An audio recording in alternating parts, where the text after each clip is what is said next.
Good morning, colleagues.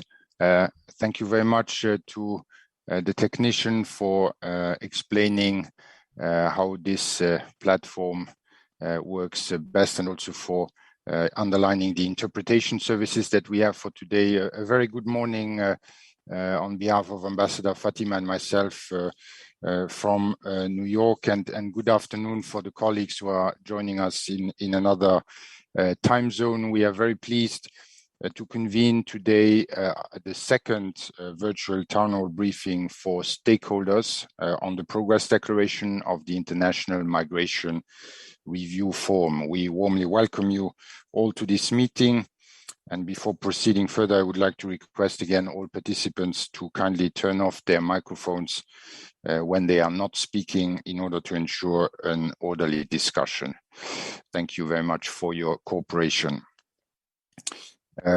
Allow me to start by mentioning that we, as the co-facilitators, have been made aware that some stakeholders and UN agencies were willing to attend the first intergovernmental consultations that we held with member states in New York on Tuesday, but were unable to access the room. On behalf of Ambassador Fatima and myself, we would like to apologize for this for the confusion and the inconvenience that this may have caused. Please rest assured that we remain committed to ensuring an open, inclusive, and transparent process. We have therefore circulated a letter the day before yesterday, on 23rd March 2022, together with the updated roadmap for our consultations, where we indicate clearly that we are also inviting relevant stakeholders to observe the consultations, and that means that includes, of course, the relevant UN agencies and permanent observers. Now, please allow me to proceed with a brief overview of the process and the meetings Ambassador Fatima and myself have held as the co-facilitators since our last town hall briefing for stakeholders on 7th of March. In line with our mandate to conduct open, transparent, and inclusive intergovernmental consultations, we have been meeting with member states as well as stakeholders since our appointment by the PGA on 8th of February. On 3rd of March, we had the first informal meeting with member states in New York, and we saw a convergence on a number of important issues, strong support for the SG's report, the impact of COVID-19 pandemic on migrants and migration, the importance of not only including migrants in the COVID-19 response and recovery, but also the need for recognition of the important role that migrants have played already in our recovery efforts, the impact of climate change on migration, the importance of the reinforcement and the creation of regular migration pathways, the need to prevent loss of life during the migration process, and the importance of tackling discrimination, xenophobia, and intolerance against migrants. We were also encouraged by the large number of participants in the first town hall briefing that we held with you. We had as many as 250 stakeholder representatives participating, and 41 of them taking the floor. And I see that today we have already a very good number of participants. From you, we heard a strong focus on the importance of protecting and promoting migrant workers' rights, their access to decent work, the importance of skills recognition, as well as the vital role that is played by the remittances for sustainable development. These exchanges were supplemented by bilateral exchanges that we held with a number of key interlocutors, including the current chair of the Group of 77 in China, the president of the Economic and Social Council, the head of the EU delegation to the United Nations, the principals of the UN Network on Migration Executive Committee, the Friends of Migration, the Global Compact champion countries, as well as many civil society actors and stakeholders. These discussions provided us, in our role as co-facilitators, with a better understanding of both the progress and the challenges in the implementation of the Global Compact. And we were able to identify the opportunities, recommendations, and priorities of the member states and stakeholders with regard to the progress declaration. With the support of the UN Network on Migration, we also conducted a thorough review and analysis of important reports and outcome documents of relevant meetings, and these inform the zero draft that we have circulated on the 17th of March.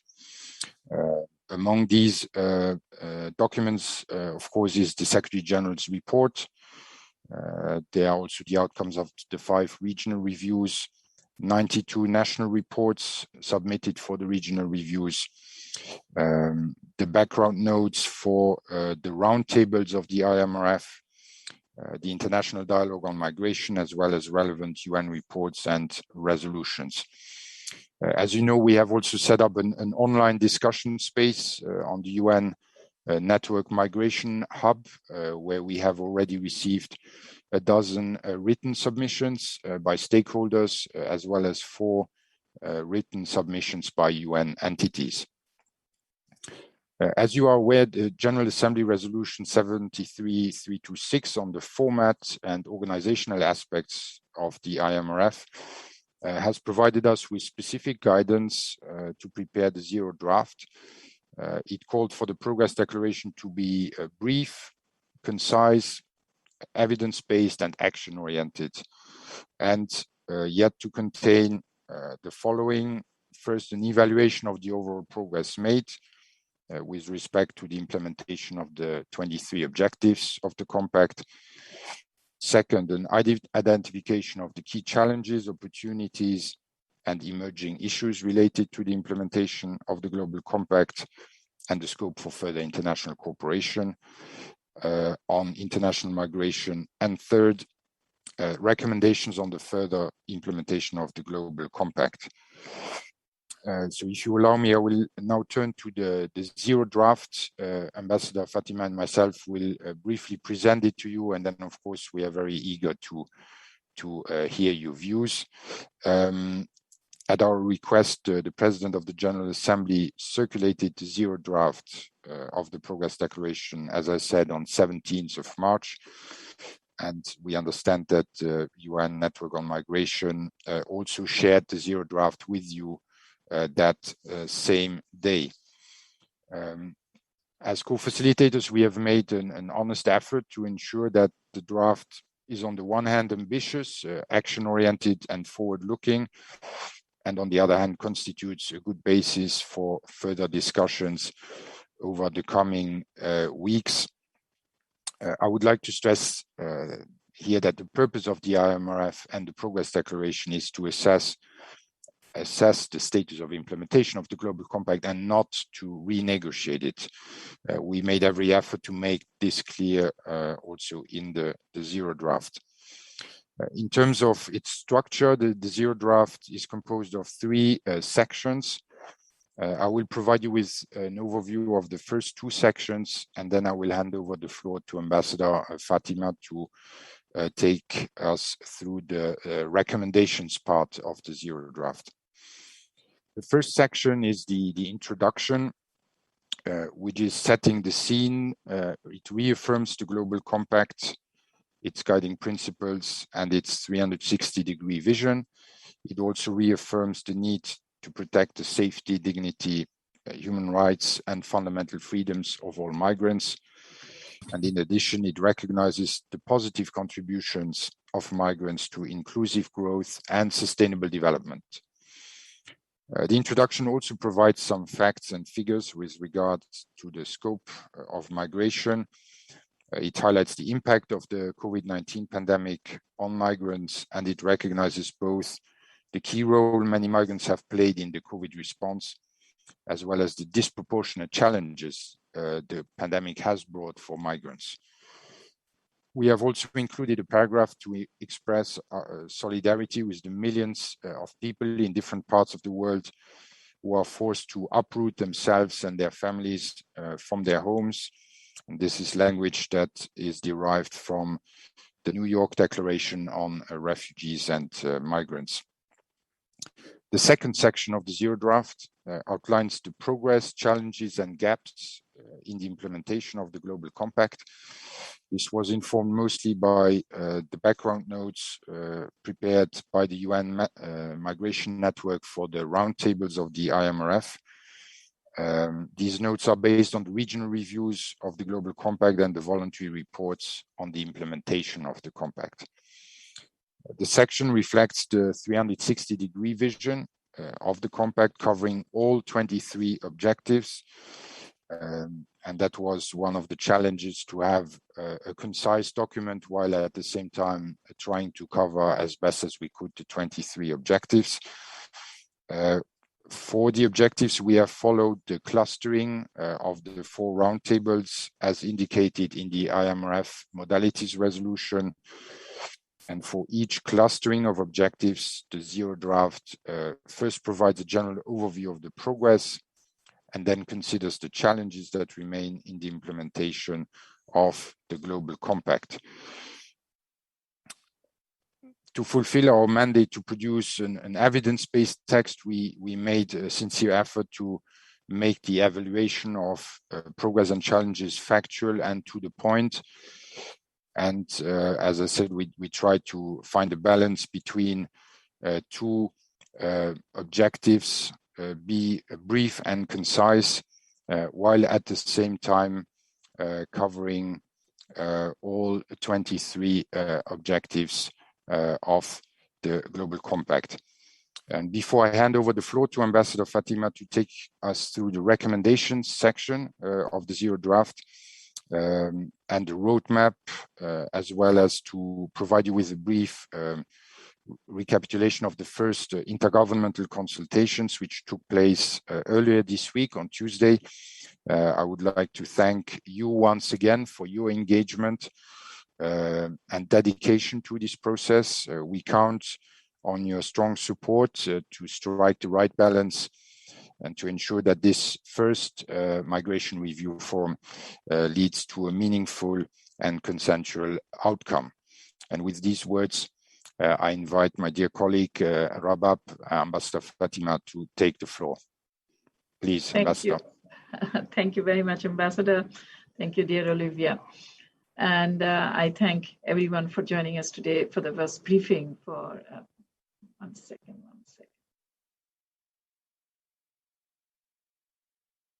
Yes, I thank you everyone for joining us today. And good morning and good evening to colleagues who have joined us from the other side of the world. Dear colleagues, Ambassador Mays has provided you with an overview of the first 2 sections of the Zero Draft. Allow me now to turn to the final section, which includes the recommendations to accelerate the implementation of the Global Compact. And this section seeks to address the following. It will address the key challenges and gaps that have been identified in the implementation of the Compact, and promoting good practices that have emerged in the context of the COVID-19 pandemic, and addressing the need to prepare for future challenges, including the impact of climate change on migration. In formulating the recommendations, we considered the priority areas outlined in the Secretary General's report. As Ambassador Mays has mentioned, we also conducted a thorough review and analysis of important reports and outcome documents of relevant meetings with the support of the UN Network on Migration. We took careful note of the gaps and challenges identified in the implementation of the Global Compact since its adoption, which have, of course, been exacerbated by the COVID-19 pandemic. We also drew from the important contributions that we received from member states and other stakeholders in the series of consultations that we have held so far. As co-facilitators, we intend to come up with a pragmatic yet forward-looking set of recommendations. To this end, the Zero Draft includes a request to the Secretary General to propose a set of indicators in line with the global indicator framework for the SDGs to assist member states in conducting regular and inclusive reviews of progress in the implementation of the Global Compact.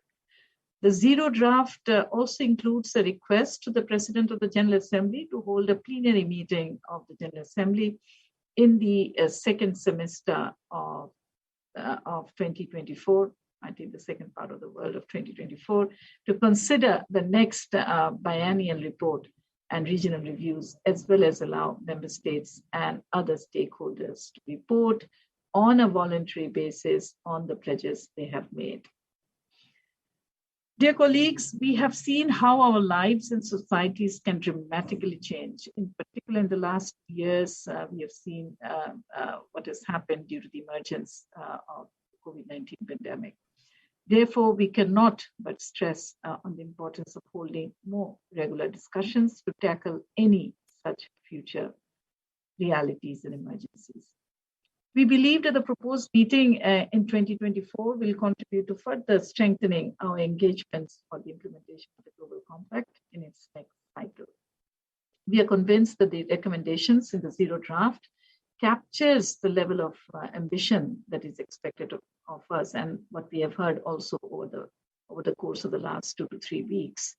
And we believe that they are also realistic in nature to address the pressing challenges on the ground. However, we also recognize that this is just the beginning of a discussion, and there can be many more ways to further strengthen the recommendation part. And this is true for the entire document. We therefore welcome your reflections, not only on the recommendations of the Zero Draft, but also on any unaddressed issues to accelerate the implementation of the Global Compact. We shall certainly be counting on your valuable inputs in this regard. Dear colleagues and friends, in our letter dated the 3rd of March, we shared with you the roadmap, which guides us through the consultation process in the coming 8 weeks. Please note that on the 23rd of this month, we circulated an updated roadmap. In the updated roadmap, we've included 2 additional town hall briefings for other stakeholders. We wish to encourage you to make good use of these opportunities and contribute to the progress declaration. As such, they take place either on the day before or after the intergovernmental negotiations with the member states. On this note, we are also pleased to announce that we have invited relevant stakeholders to attend the Intergovernmental Consultations as observers. The consultations will take place with member states in person at the UN headquarters in New York on the 28th and 29th of March, on the 7th and 8th of April, and on the 18th and 19th of April from 10 to 1 and from 3 to 6.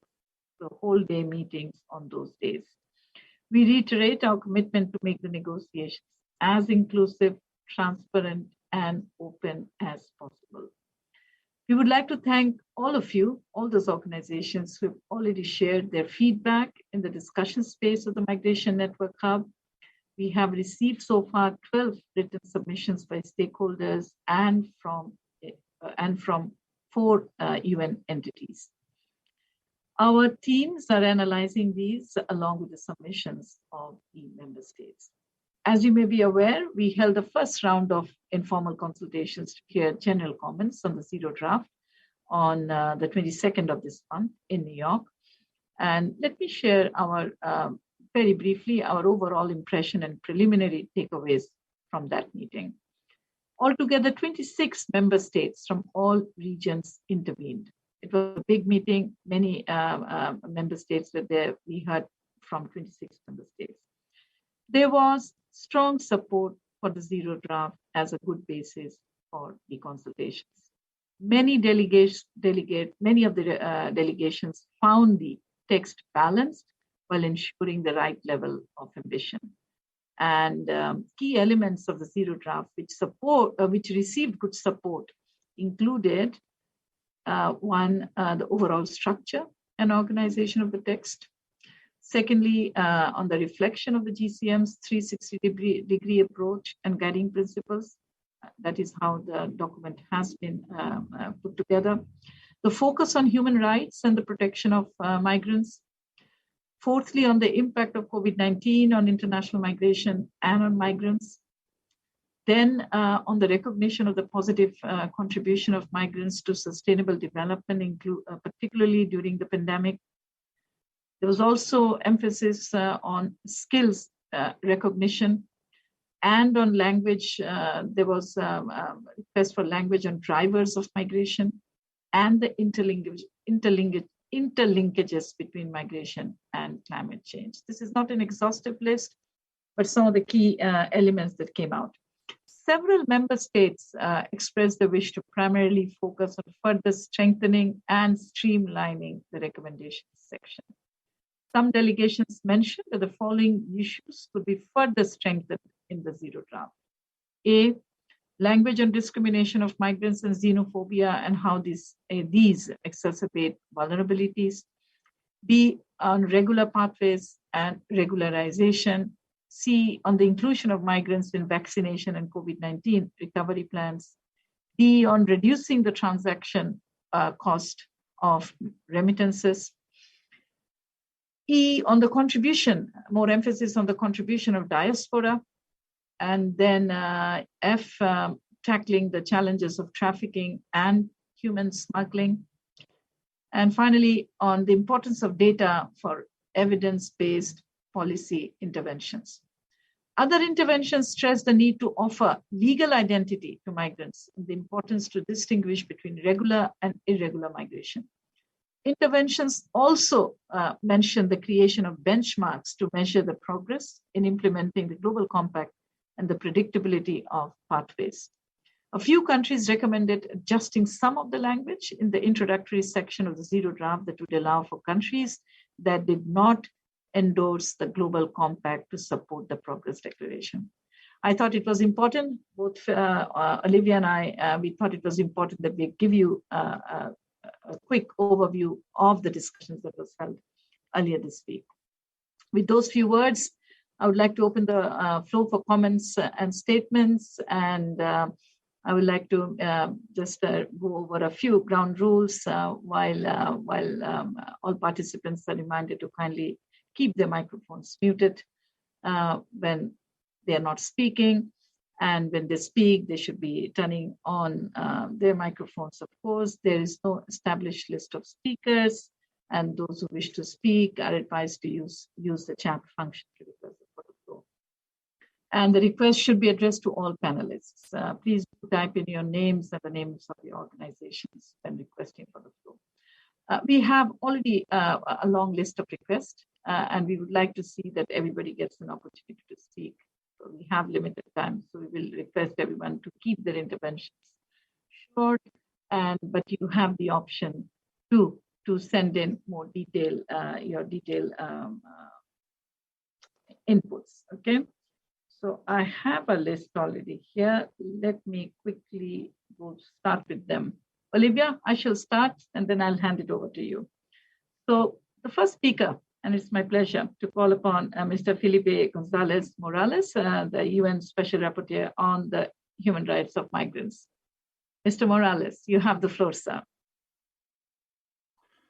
Thank you very much. Thanks, ambassadors, for the opportunity to share our views on the Zero Draft.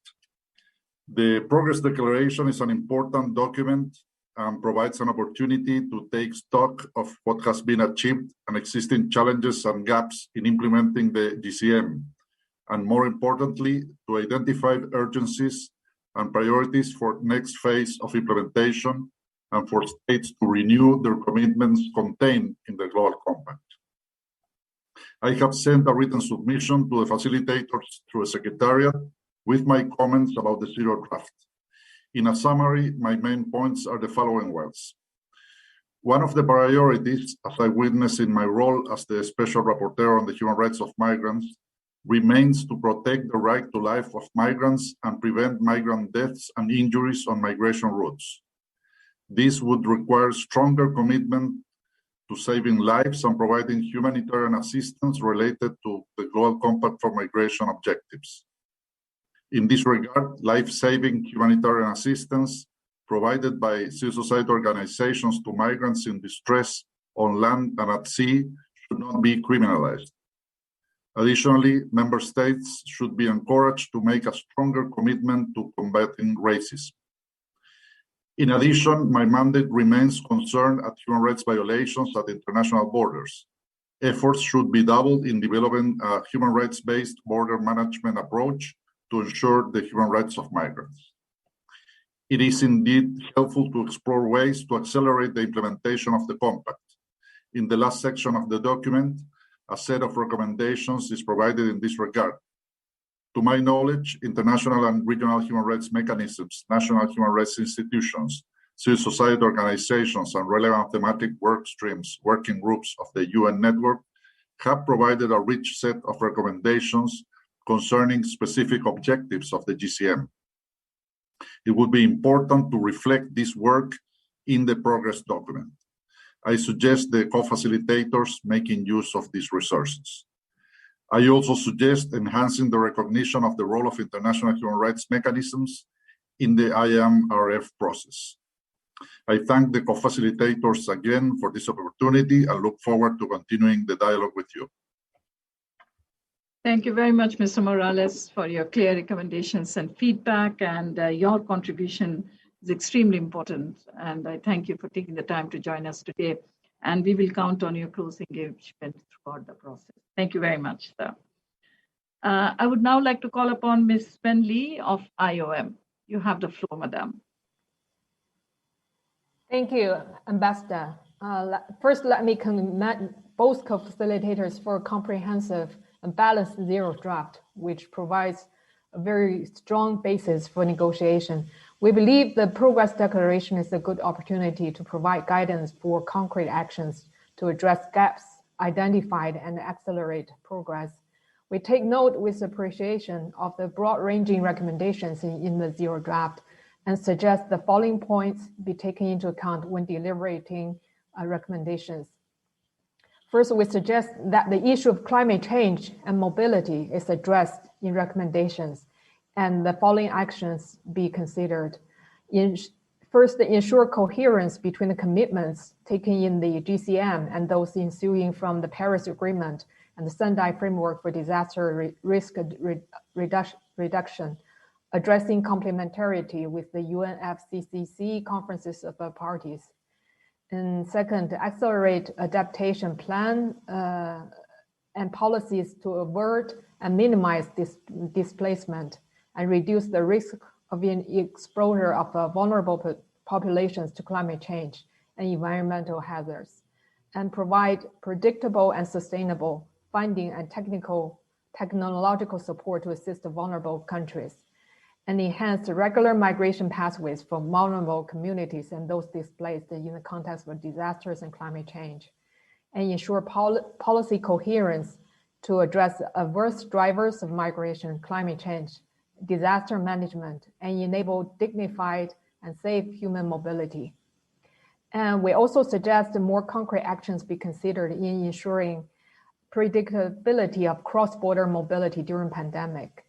For instance, develop guiding principles for managing global travel during pandemic, which are rights-based, equitable, and future-focused. Rules and restrictions should adhere to the principles of non-refoulement and non-discrimination. Establish a crisis border management information exchange mechanism that can be set up in coordination with or as a subcomponent of existing emergency response mechanisms and activated in the event of a regional or global health emergencies, and enhance the digitalization of mobility management mechanisms to include digital access to health certificates and international vaccination certificates respecting privacy concerns. And also in the area of saving lives, we suggest to call for sufficient effort and resources to be given to search and rescue operations of migrants at sea and on land to prevent loss of life. It's paramount to review and improve border management systems to ensure they are humane and rights-based, include safe, clear, coordinated, and predictable disembarkation mechanisms, and include the provision of humanitarian assistance regardless of migration status. And efforts should be made to create transnational coordination channels for missing migrants that allow for robust and internationally comparable data collection. Steps should be taken to increase and make available opportunities for regular migration channels for different categories of migrants to promote safe migration. We also support the recommendation in the Zero Draft of creating a limited set of indicators drawing upon existing tools and frameworks, such as SDG indicators, and also the migration governance indicators, as well as the DESA IOM Population and Development Survey. We will submit our input in writing to the co-facilitators, and IOM stands ready to support the co-facilitators in leading a successful process on the progress declaration. Thank you. Thank you, Ms. Van Lee, for your detailed comments, and I will request everyone, all the speakers actually today, to also submit their comments in writings in order for our note takers to take note of everything. Thank you. I now call upon Mr. Paul Tacon of ILO.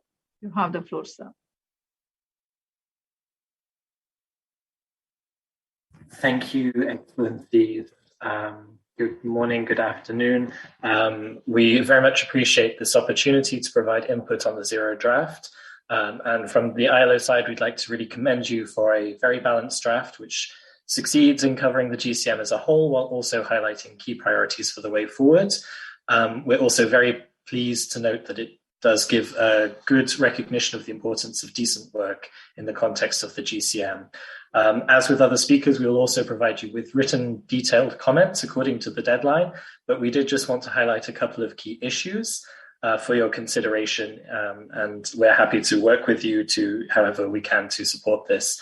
The first issue we'd like to highlight would be a strengthened role for international labour standards related to migration. Again, we would reiterate that labour migration is the main migration flow in the contemporary world, and the GCM does recognise and rest upon the ILO conventions on decent work and migrant workers, notably the Migration for Employment Convention, number 97, the Migrant Workers Supplementary Provisions Convention, number 143, the Equality of Treatment in Social Security Convention, number 118, and the Domestic Workers Convention, number 189.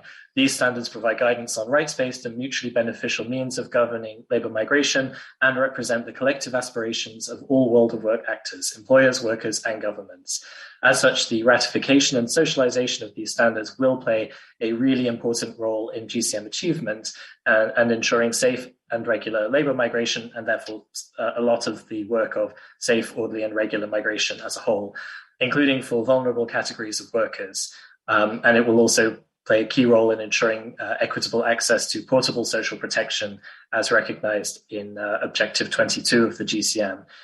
We feel that there are a few places in the text, and we will provide some suggestions of the Progress Declaration where we could integrate more recognition of these standards. For the second comment, we would like to further recall the whole of society principle is a key guiding principle of the GCM, and we do note that that is highlighted in the text already. But we felt that there were some places in the text where the role of stakeholders, and particularly employers and workers organizations, have already been key to some of the successes that are noted in the GCM and GCM achievement, for example, related to fair recruitment and skills, recognition and development, and they will also be very critical in ensuring the success of GCM achievement going forward. Again, we'll be happy to provide input spotlighting their potential role. I'd just like to take this opportunity to reiterate ILO's readiness, excellencies, to work with the UN network to provide all required support to further elaborate the Progress Declaration and ensure its successful implementation. Thank you once again for your opportunity, for this opportunity to speak to you. Thank you. Thank you. Thank you, Mr. Tacon, and we appreciate ILO's support. And I would now like to give the floor to Ms. Sophie Van Hassen of the Mayor's Mechanism. Ms. Van Hassen, you have the floor.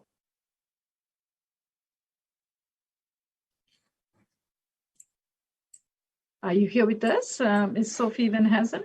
I am here. Yes. I don't know if you can hear me. Please, we can hear you and see you now. Please continue. Great. That's wonderful. Thank you so much. Dear Excellencies, thank you so much for your elaboration today, I think, on the thinking behind the draft, as well as providing some additional explanation with regards to the roadmap. And on behalf of the mayor's mechanism, we're really glad to hear, that there's one additional town hall meeting, but also most importantly, that we'll be able to follow the negotiations as observers, I think, and very much in line with what has been the practice during the GCM negotiations. This is obviously very much welcomed, and from the mayor's mechanism and bringing in local and regional government perspectives, we'll be very much engaging in that process. Just a few high-level comments to the draft, because we will be working together with our city constituency on submitting specific language, of course. But we very much welcome the language that expresses solidarity for those forced to flee. But we also want to echo the call of earlier speakers to put a stronger emphasis on saving lives and decriminalizing humanitarian assistance to migrants. I think this is really key for local governments as well. We welcome the references to access to services regardless of status and the need for increased pathways and for protecting rights of all migrants. We also think that perhaps certain elements or certain topics are at the moment quite scattered throughout the document and might deserve maybe more attention. For example, the need to incorporate migrant voice and agency in GCM implementation at all levels. I believe maybe my civil society colleagues will also elaborate a little bit more on that. But then also with regards to climate change, and I can talk a little bit more to that as well. We also really welcome the reference to develop a modest list of indicators, and we're actually really glad to hear that some member states on Tuesday also called for that at the meeting. So at the moment, we're working with member states on 3 areas of our feedback. The first one would be to look at the coherence on references to local and regional governments as key partners and actors in GCM implementation, and on the need to recognize also local development planning and policy making as key to achieving the Migration Compact, but also Agenda 2030 more broadly. Then we'll, as I mentioned before, we'll be providing a very concrete suggestion for a standalone para that connects existing agreements, and I also hear the colleague from IOM referring to that, that would focus on climate hazards, disasters, and environmental degradation as adverse drivers of human mobility, but will also focus on the need to strengthen resilience by working with all stakeholders and across all levels of government in that. And then thirdly, we'll be proposing concrete avenues for local and regional governments to be granted access to the GCM review at national, regional, and international levels. We'll also be proposing a concrete avenue for accreditation to future IMRFs, which is something we have been calling for, I believe, in the previous town hall meeting as well. And then we'll also we'll also be looking at having an addition possibly to paragraph 48 on a proposal for an institutionalized mechanism for coordination with stakeholders and local governments at all levels when designing national GCM implementation plans. So with that, I'm really looking forward to join the discussions next week. And maybe just wanting to end on a concrete proposal to replicate a practice during the GCM negotiations where right before the negotiations would start, the co-facilitators would have a 1-hour check-in with the stakeholders in the room to share a few ideas and updates on the last status of the negotiation. So I was wondering, now that the negotiations will be taking part in person in New York, that maybe this is something that the co-facilitators might consider replicating as well. So with that, thank you so much. Thank you. Thank you very much, Ms. Van Hassen, for your very concrete, specific reflections on the draft. With regard to the meeting prior to the consultations, I mean, in order not to have that, we are having the town hall meetings in order to allow for everyone to be there. Because if you have those meetings just half an hour before the meetings, I don't think everybody will be there. We had a very careful reflection on that and decided to expand on the number of town hall meetings that we have in order to have everybody on board. I hope that will take into that will satisfy everyone here. Thank you very much for your specific comments. And I think all these are very useful as we revisit the draft. Thank you. I would now like to call upon Mr. Laxman Basnet of the South Asian Regional Trade Union Council. Mr. Basnet, you have the floor.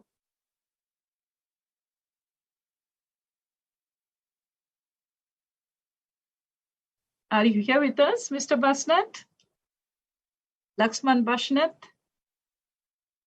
I believe he may not be here. We can come back to him later on. Let me move on to Ms. Jill Goldenziel, Academic Council on the UN System. Ms. Goldenziel, are you here?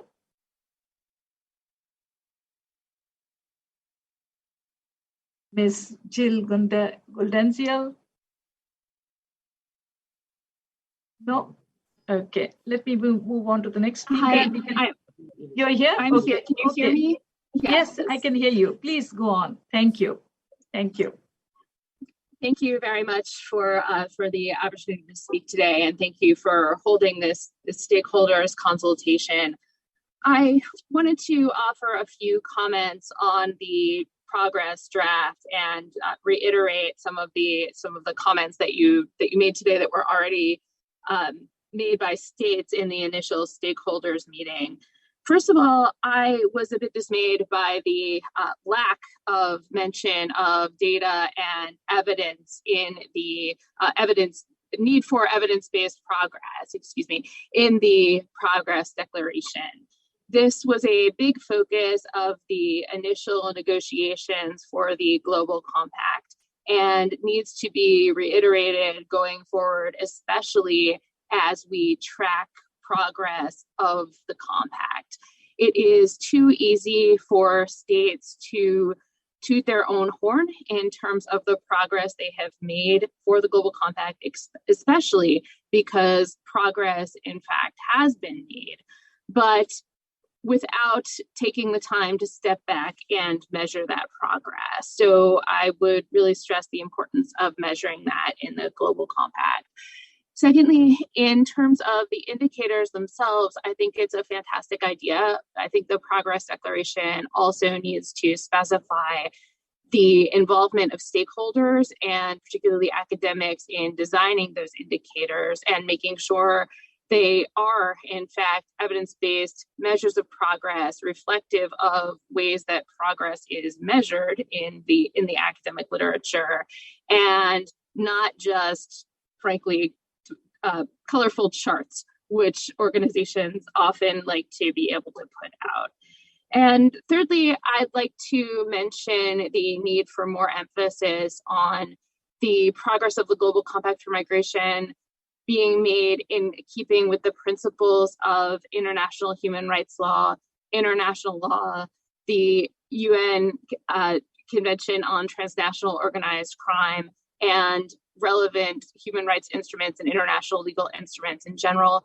As actors in the international system and within the United Nations system continually attempt to undermine international law, it is important to stress that the GCM be implemented in accordance with existing principles of international law in order to keep the international legal order consistent and functioning.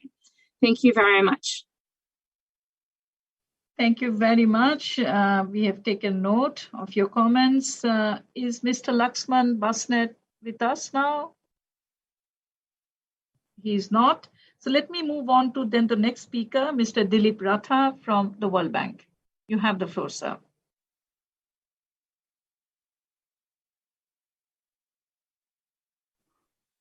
Mr. Dilip Ratha? Good morning, good afternoon. Do you hear me? I can hear you. Mr. Dilip Ratha? No, this is Sonia Plaza. Dilip Ratha has stepped down. This is Sonia Plaza from the World Bank, no much. So you will be speaking on behalf of Mr. Ratha then? Yes, I'm speaking on behalf of... Yes, please continue. No, thank you very much. Congratulations for the zero draft. We are welcoming the indicators.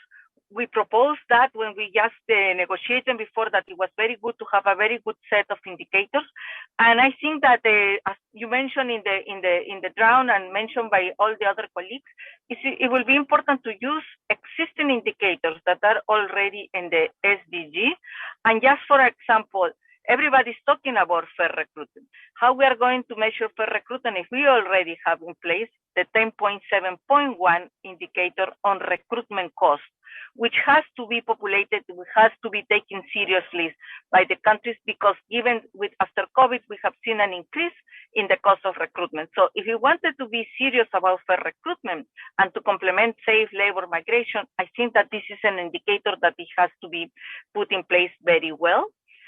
Second thing on the indicators, it's going to take a long time because it has to be developed, the framework, as the previous person mentioned. It has to be really measured, the progress, and we have to focus very well on the outcome and how this is going to be measured.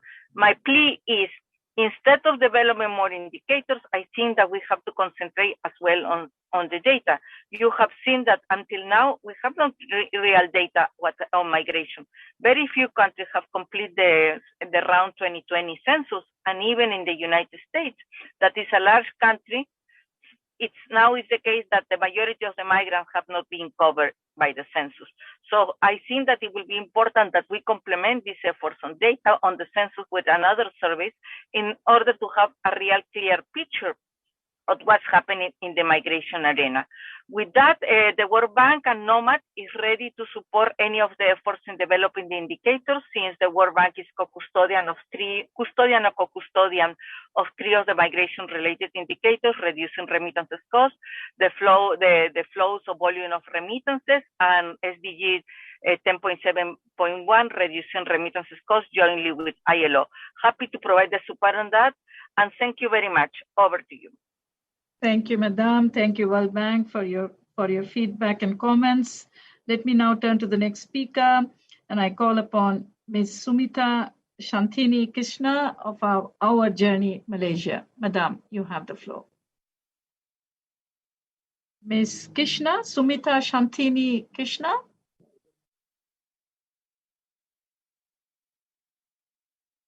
No? Okay. Then I turn to Ms. Vanessa Steinmeier from ESCAP, who will also be speaking on behalf of all the regional commissions. Ms. Steinmeier, you have the floor. Thank you for giving me the floor. Co-facilitators, excellencies, ladies and gentlemen, colleagues, thank you for giving me the floor again. My name is Vanessa Steinmeier of ESCAP, and I'm speaking on behalf of 4 regional commissions: ECA, ECLAC, ESCWA, and ESCAP. We commend you for preparing the zero draft of the Progress Declaration, which will provide guidance to member states. All 4 regional commissions, supported by their regional partners, organized regional reviews of GCM implementation last year. In the ECE region, the regional review was organized by the UN Network on Migration. Drawing on the national survey submitted for the regional reviews, comprehensive and inclusive stakeholders consultations, as well as meeting deliberations and their respective outcome documents, member states reiterated their commitment to implementing the GCM in the context of the 2030 Agenda. Achieving the SDGs furthers implementation of the GCM and vice versa. Moreover, member states emphasized that since most migration is interregional and intra-regional in nature, regional cooperation is important. Thus, bilateral, sub-regional, regional, and cross-regional initiatives should be strengthened. All regional reviews demonstrated the important role of stakeholders in advancing GCM implementation. Stakeholders are uniquely positioned to assist governments and migrants alike in taking GCM implementation forward. Building on their long-standing tradition and the intergovernmental nature of their work, regional commissions are uniquely placed to support member states in regularly assessing GCM implementation at regional levels. They also hold annual, inclusive and regional intergovernmental forums on the 2030 agenda, which also serve as regional preparatory meetings to the high-level political forum. We invite all member states and stakeholders to take advantage of these forums and report annually on GCM and 2030 agenda implementation. Regional commissions are also active members of their respective regional UN networks on migration, and we work very closely with our UN and stakeholder partners to support countries in GCM implementation. Rooted in the regions, we bridge national and global level GCM implementation and follow-up. We look forward to continuing to provide the intergovernmental platforms where regional reviews of GCM implementation take place every 4 years in preparation for the IMRF. We also look forward to supporting member states in advancing the GCM at national, sub-regional, and regional levels.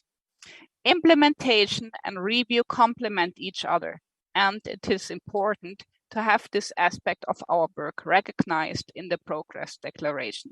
Thank you.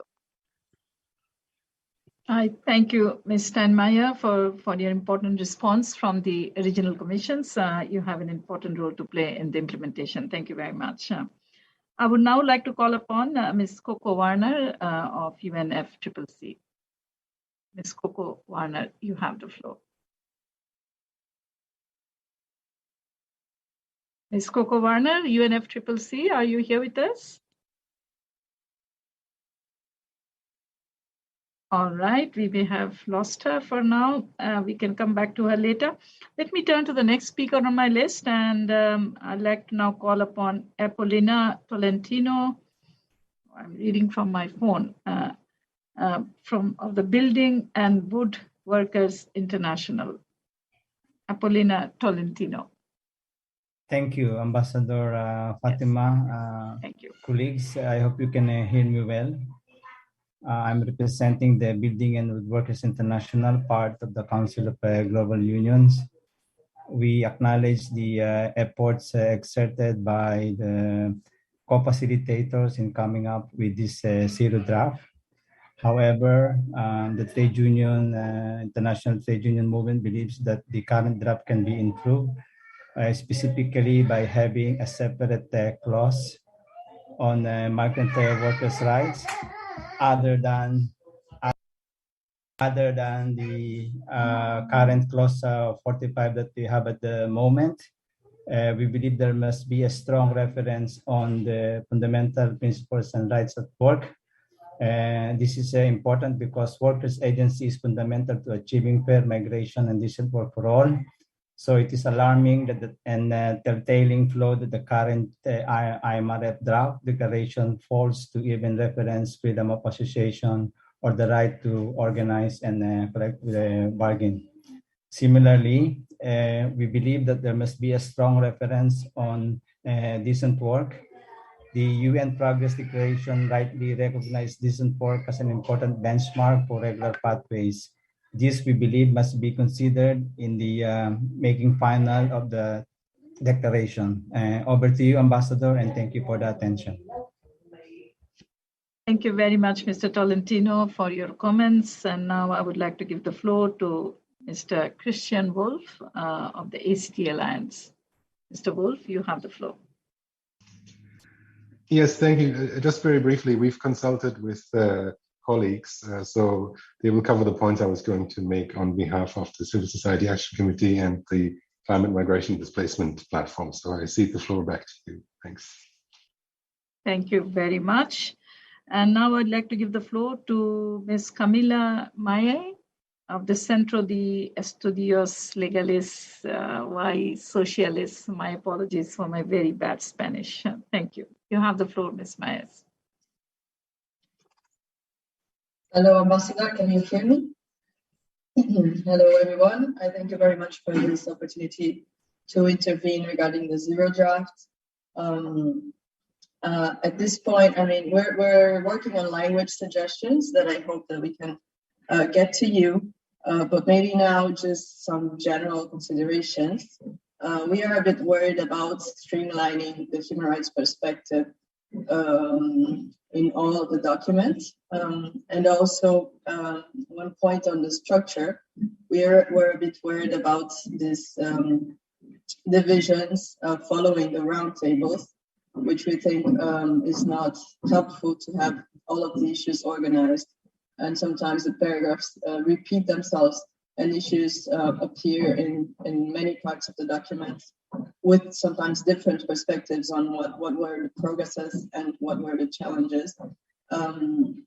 Regarding the points on progress made, we think it would be useful to have more concrete considerations on what were the policies that we are referring to. Sometimes there are considerations about some states or many states, and we understand that we're not going to name all of the cases or the states here, but having a proper understanding of what policies the document is referring to, we think is key to have this document being useful for further progress on the implementation of the compact. Another thing is that the concrete recommendations or measures taken in the end of the document are really restricted to a matter of humanitarian assistance and saving lives. And there were many other issues that were considered throughout the document that would deserve also concrete commitments on the part of the states. I'll leave it at that for now, and I hope we have further opportunity to keep engaging this process. Thank you very much. Thank you. Thank you very much for your very useful and specific comments, and we'll certainly continue consulting. Thank you. I'll now like to hand over to you, Olivia, Ambassador Mays, for the next round.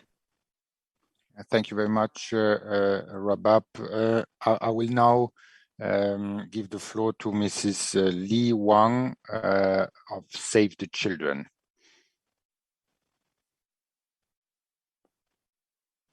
I cannot see her on the screen, but calling again on Mrs. Li Wang of Save the Children.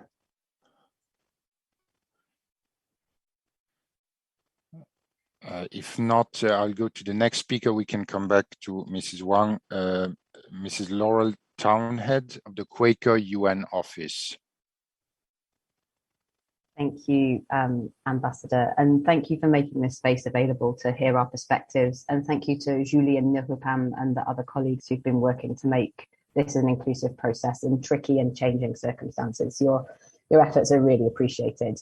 And thank you for this draft. And I'm pleased to see many of our concerns, our key concerns, reflected in the draft. And I look forward to working with you both and with others towards an ambitious, effective and human rights-based progress declaration. We recognise the challenge that you mentioned at the top of trying to provide a review of progress gaps and challenges briefly and concisely. And while we appreciate your efforts, we think this section could be replaced with a much briefer recognition of the review in the SG's report and the review that has effectively begun through the IMRF dialogues and will culminate in the round tables. This would allow, as you referred to as a request from member states earlier this week, much more focus on the actions. So to really build on the GCM through actions to accelerate implementation in general and on some specific priority areas. To make the progress declaration human rights based and in line with the people-centered vision of migration governance, which we see as a core promise of the GCM, we'd like to see more emphasis on migrants as human beings, on our common humanity and effect, than on the economic and development benefits of migration. As the SG's report notes, narratives that depict migrants solely in terms of the perceived benefits they bring as a burden or worse as a threat deny them dignity and agency. They also expose them to discrimination and danger. And we look to this progress declaration to shift rather than reinforce that narrative. To make the progress declaration ambitious and effective, we would like to see you and member states build on the recommendations section with more determination and greater specificity. The most concrete actions currently are for the UN system. So more detailed and time-bound actions are needed to show member state leadership on implementation. Many issues would warrant more smart actions, and they've already been covered by others today, and others will cover more, I'm sure. But we would highlight our priorities. That is development of human rights-based national implementation plans through participatory processes, using the network's guidance and peer learning models to help inform action. Collaborative processes with migrants to define how to improve and measure meaningful migrant participation, and recognition of manifestations of systemic racism in migration governance, and a commitment to undertake racial justice analyses to understand and address the human rights violations that flow from them. Finally, we welcome the attention to saving lives and missing migrants. The action in paragraph 55 is clear, concrete, and urgently needed. We'd like to see the urgency reflected in paragraph 56 as well. We already have a wealth of recommendations on addressing violence at borders. What is needed is not more recommendations in 2 years' time, but a mechanism that will create political engagement and shifts in political will that are needed to act on these recommendations and prevent people from going missing, saving lives, and to end lethal disregard. And we'll obviously send you some concrete language proposals and look forward to working with you. Thank you. Thank you very much, Mrs. Townhead, for your very valuable input and comments. I will now go to the next intervention. I have on my list Mrs. Neha Misra of the Solidarity Center. You have the floor. Thank you so much, Ambassador. Good morning, good afternoon, good evening.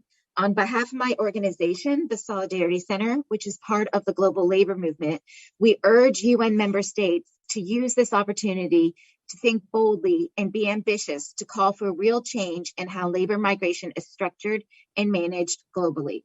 Reflecting on the past 4 years since the compact was adopted, the declaration must recognize the serious, systematic, and pervasive ways migrants continue to be excluded, exploited, and marginalized, and recommend a path forward that puts workers, human and worker rights in the forefront of migration policy.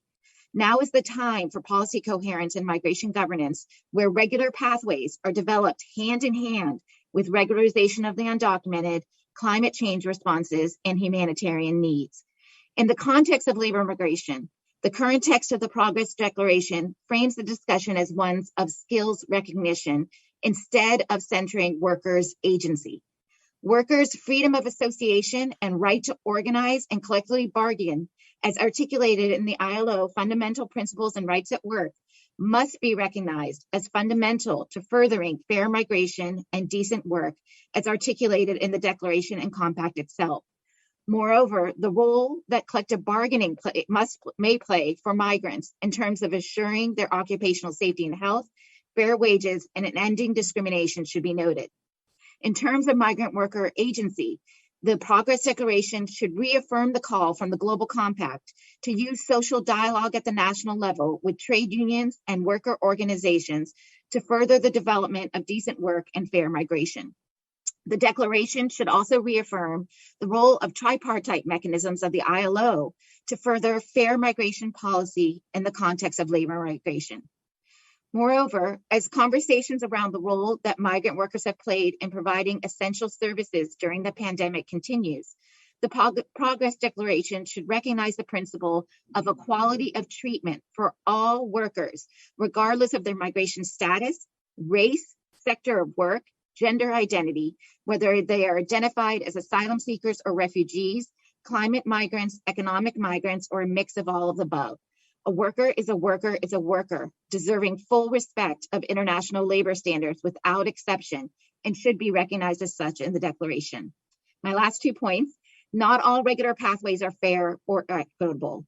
We commend the recommendation in the declaration to redouble efforts to promote better regular pathways, including the call for regularization of undocumented migrants, who again are essential to economies at all times, not just during the pandemic, and family unification. This recommendation, however, should be expanded to call for the elimination of the use of temporary circular sponsorship or guest worker labor migration programs that systematically and structurally expose migrant workers to exploitation by recruiters, employers, and others. States should promote regular pathways that ensure full worker rights, facilitate social and family cohesion, and provide options for permanent residence and meaningful participation in civic life. The Progress Declaration rightfully recognizes the systematic violations of worker rights for migrants, including wage theft. The accompanying recommendation, however, must go further in calling for the development of justice mechanisms that allow migrants, whether still in the destination country or after return to their country of origin, to easily and fairly obtain remedies for the systematic violations that migrant workers face in the workplace in destination countries, especially wage theft. The concept of portable justice should be part of the implementation of the Global Compact moving forward, and states should task the ILO with using its tripartite mechanisms to develop international standards around remedying wage theft and other workplace violations for migrants. Thank you so much again, co-facilitators, ambassadors. Thank you. Thank you very much, Mrs. Misra, for your very valuable input. I will now go back to Save the Children. Mrs. Li Wang should be with us now. Mrs. Wang, you have the floor. Thank you so much, Ambassador Oliver. So good morning, good afternoon, and everyone. So on behalf of Save the Children, I want to join everyone, congratulate to Ambassador and the co-facilitators for a really great zero draft. We're really happy to see the reference to some of the guiding principles, including child-sensitive guiding principles, as well as recommendation, including some of the specific reference to children and girls. However, we would like to highlight a couple of more points for further consideration related with in terms of implementation and data. The first recommendation is around in terms of to inclusion of the implementation of child relative commitment in the GCM and the national capacities to apply to the compact guiding principle of child sensitive. Age, gender, disability, and the diversity lens need to be a key component in the implementation that ensure the best interest of a child is a primary consideration in all the relevant policies and practices. So we will be welcome a recommendation around the implementation that reflects how children and youth are involved as a key stakeholder and the partners in the design and the monitoring of the GCM and the implementation at the national and regional level through meaningful engagement and capacity support. A whole society approach requires that voice and the views of those most affected are heard.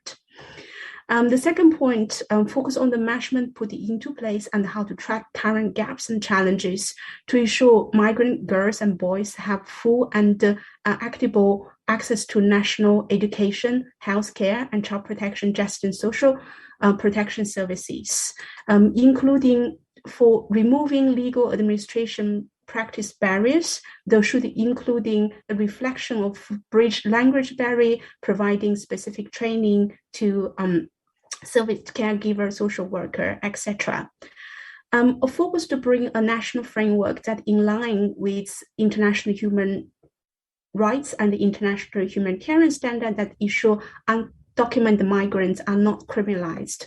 Ending harmful practice of immigration detention, we're really happy to see actually reference in terms of ending child detention in law and practice has been referenced in this current draft.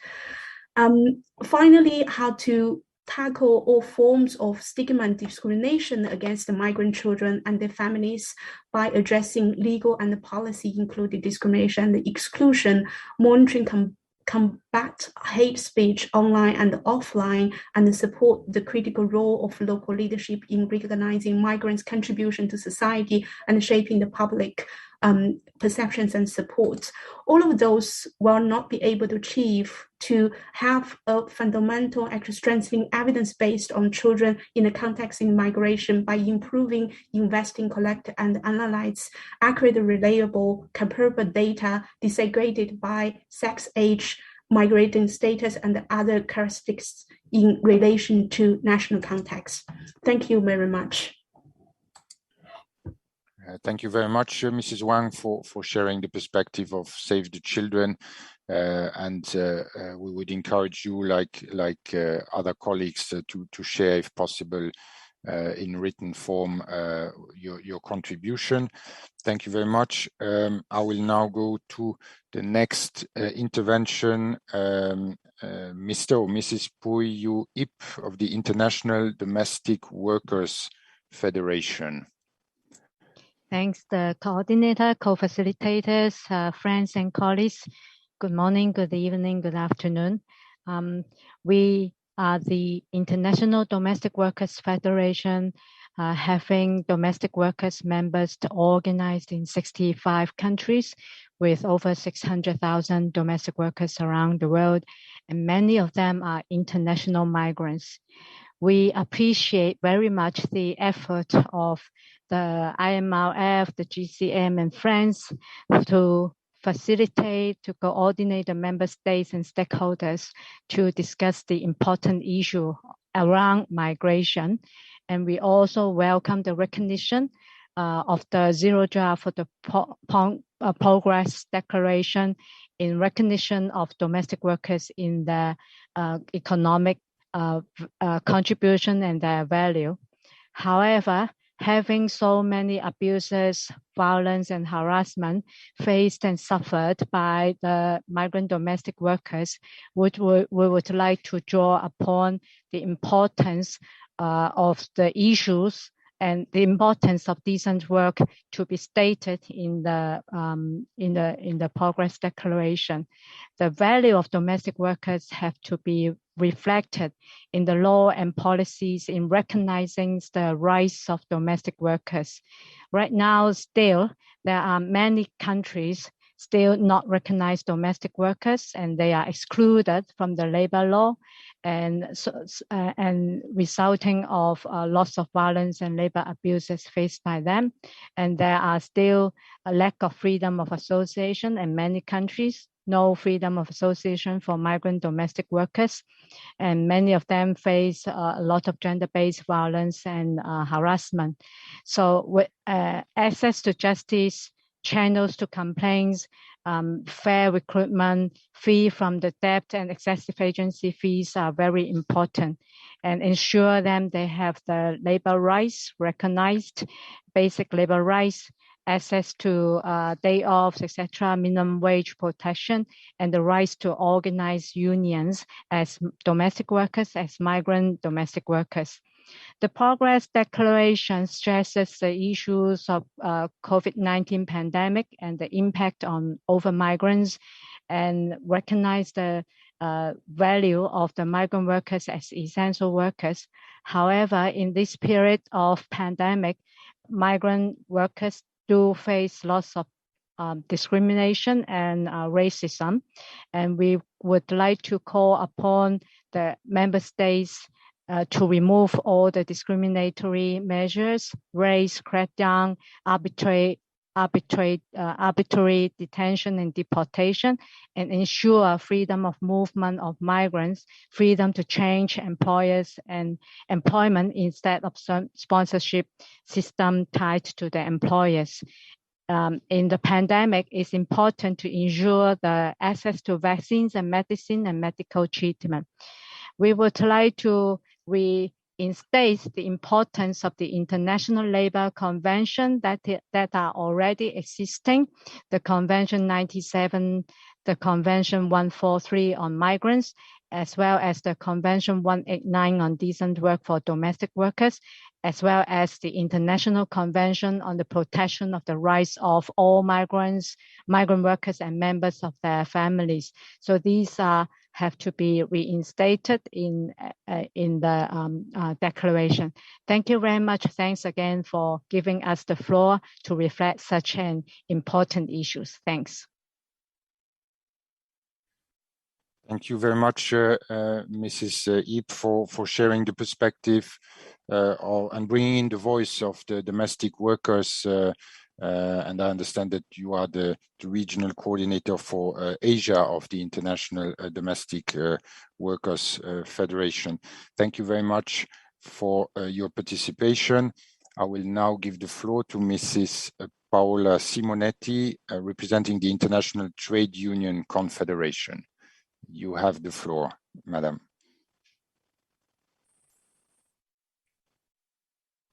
Yes, thank you very much for giving me the opportunity also to reiterate the messages that I was actually sharing through the chat box. So I don't want to take too much time. Ambassador, thank you very much. I'm representing the International Trade Union Confederation, which is the global confederation of trade unions.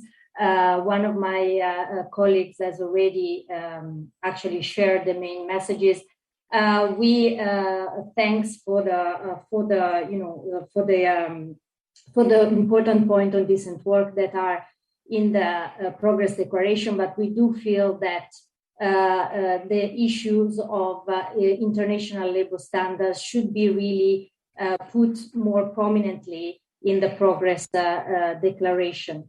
And therefore, we reaffirm the importance also of the international organization tripartite mechanisms and conventions that are the foundation basically to build a fair migration governance framework.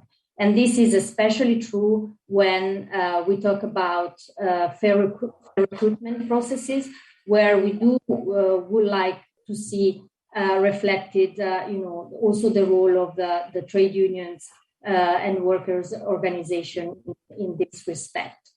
So also the point on the skills recognition, which I think it was mentioned also before. We know that legal pathways are not really about only skills recognition, but really about worker rights. So we would like to emphasize once again, the access to labor market, the non-discrimination, also the family reunification that are really key to labor migration pathways in this respect. And of course, freedom of association once again and collective bargaining as key enablers to labor rights and migrant rights protection in that sense.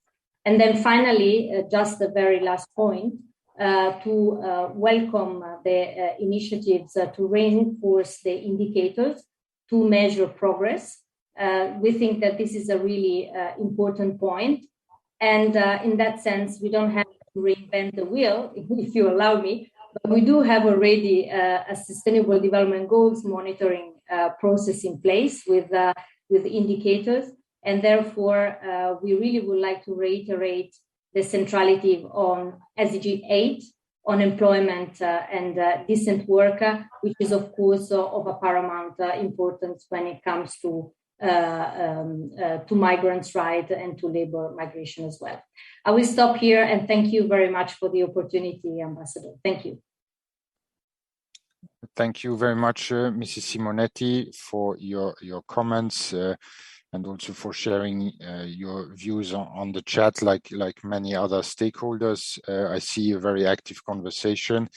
I will now go back to Mrs. Coco Warner from the UNFCCC, who should be with us now. You have the floor, madam.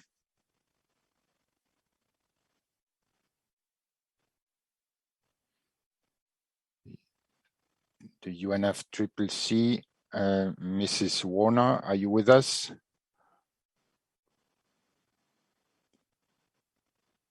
Okay, we can't hear you, so I will go to the next speaker, who is Mr. Bruno Antunes, representing UNCTAD. Mr. Antunes, you have the floor.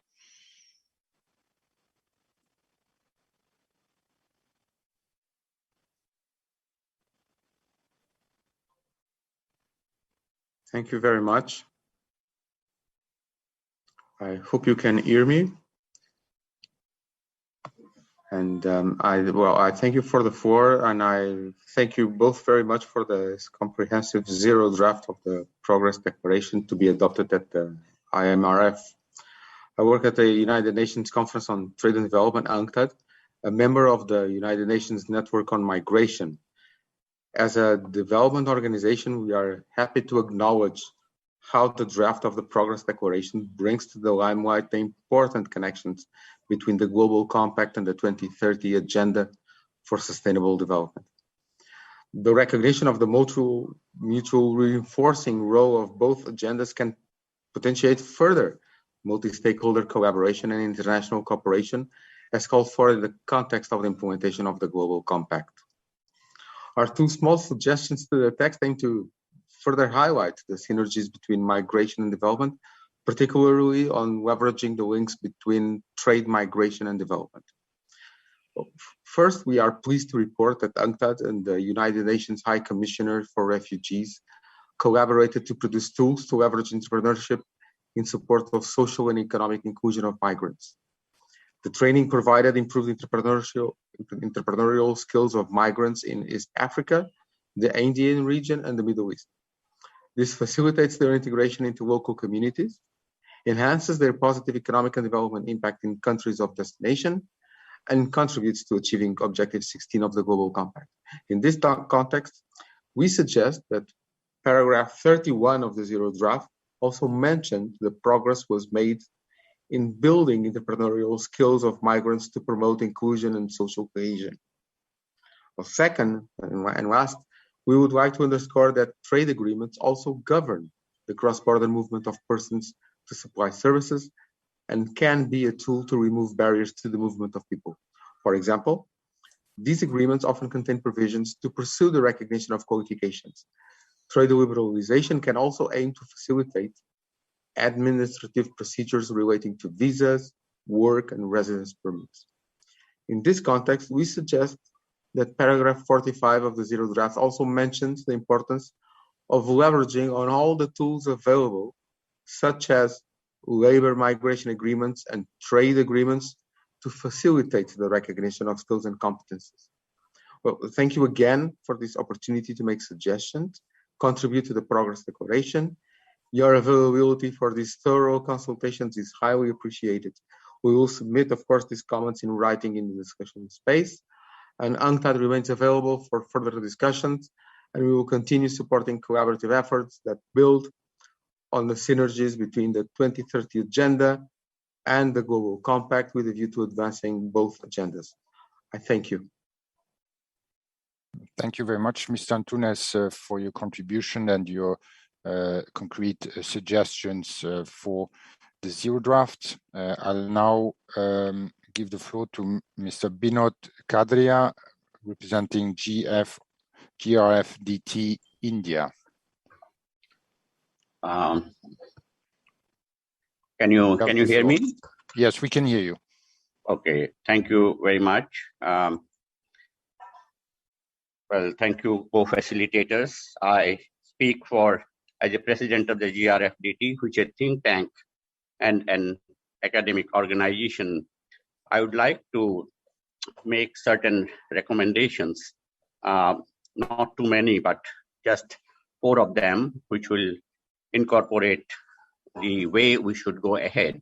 One is that I will begin. I had the privilege of being the thematic expert at the second thematic debate in May 2017. So drawing upon that experience, the driver of necessity versus choice, I think we need to recast this movement from necessity to choice in terms of saying that necessity will continue to remain and choice already exists. Why I say this is because we have highly qualified migrants who make that choice, so they are free to make that choice. On the other hand, we have a large number of low and medium skilled migrant workers who migrate because of necessity. So this is not going to be wished away very soon. We have to take them as given and then address the problems faced on both counts. We have a large number of representatives speaking for the workers, but we are not paying attention to high-skilled migrants, which is going to accelerate in times to come in the post-COVID era, particularly those concerned with medical and health sector. That, I think, is going to lead to a re-emergence of the brain drain. I think we need to anticipate that and address this issue between choice and necessity. The second issue that I would like to say that we keep talking about good practice guidelines, but we also need to tap our experience of what practices do not work. So we probably need to phase them out. And for that purpose, we need to create a bad practice guidelines that I have spoken about and written about for a long time. I had the privilege of being the co-editor of the World Migration Report 2020, and some of my thoughts have been given there, so those may be referred to. So the third issue that I would like to talk about is that we are speaking today whole of society and the whole of government. But the most crucial part, which I think is important, is the whole of migration. We need to incorporate the whole of migration.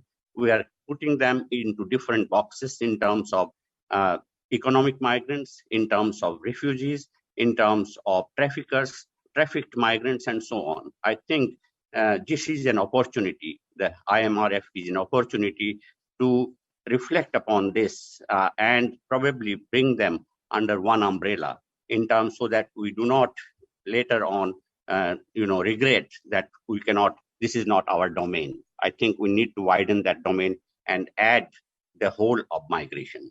I think to incorporate all these 3 points that I have mentioned, the catchphrase that I would suggest is disaggregation. And in this disaggregation, I would like to suggest a mechanism, and that is to create a matrix of the 23 objectives vis-a-vis the priorities that the countries would have of these objectives. All 23 objectives will not be equally important for all the 193 countries. So I think the countries should be advised to prioritize their objectives and maybe put 5 or 7 at the top, in the top order in the priority list, and the others can remain, but the other countries can have them at the top of their priority list. We probably need to create that matrix so that the next 4 years we can, in a systematic way, proceed further. Thank you very much for your kind attention. Thank you very much, Mr. Kadria, for your input, your suggestions. I will now give the floor to the next speaker, with a reminder that we have limited time available, so if you could be as concise as possible, that would be greatly appreciated. We have on our list Mr. William Warda Hammurabi of the human rights organization HHRO. Yes, thank you very much. I don't like to take more time from your time. Many of my colleagues provide some notes that I would like to add, but just I would like to stress the importance of reforming the laws and policies of immigrants in some countries and the refugee in many countries, especially in the field of work and recognition of diplomas, as well as the non-exploitations of immigrants, extortion, assault, and harassment. So this is very important to stress on it. Just thank you very much, and thank you for your efforts all. Thank you, Ambassador. Thank you very much, Mr. Warda, for your input. Much appreciated. I will now give the floor to Mr. Victor Genina, representing the Scalabrini International Migration Network. Mr. Genina, if you are with us, you have the floor. Otherwise, I will go to Mrs. Elizabeth Paucara, representing the Fundación Scalabrini Bolivia.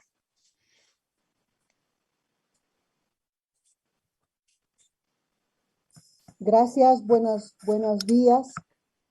Thank you. Good day to you all. I'd just like to thank you for having opened up this space for us and for having allowed us to participate. And I think that we would like to see migration in a way that's diversified, and it has to be opened up in a dynamic way so as to be able to deal with the situations going on in different states, civil society organizations, and on a national level.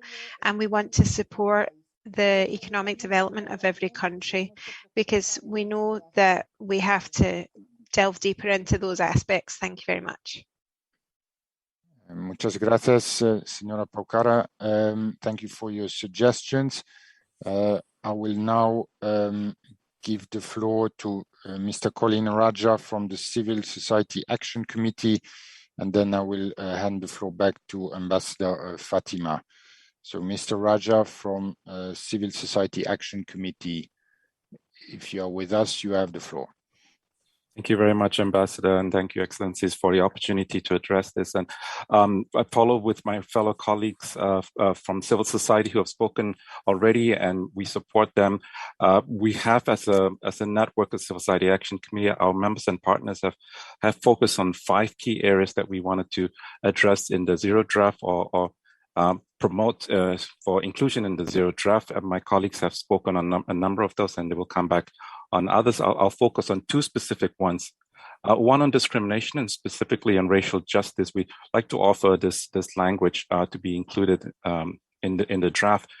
It goes like this: we commit to integrating race, ethnicity, gender, and the systemic link between migration and racial justice in the implementation and review of the GCM, and to develop policies that actively fight toxic narratives and penalize violence against migrants.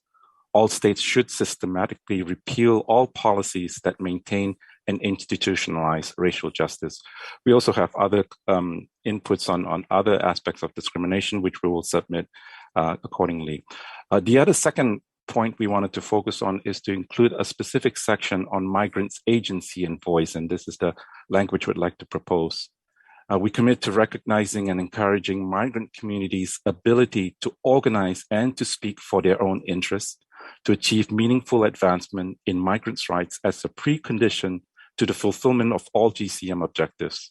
We will proactively center migrant voices and support migrant communities in exercising their individual and collective agency through their rights to organize, free association, assembly, expression, and access to information, including by creating meaningful opportunities for migrant participation in the discussion, implementation, and monitoring of laws, policies, and practices that affect their lives.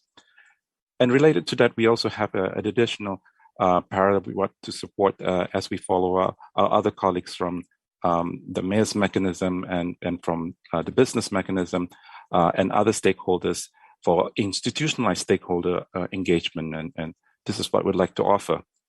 We commit to implement the GCM with a whole of society approach by creating an institutional mechanism for the systemic inclusion of all relevant stakeholders in all GCM implementation efforts, including at the regional and national levels.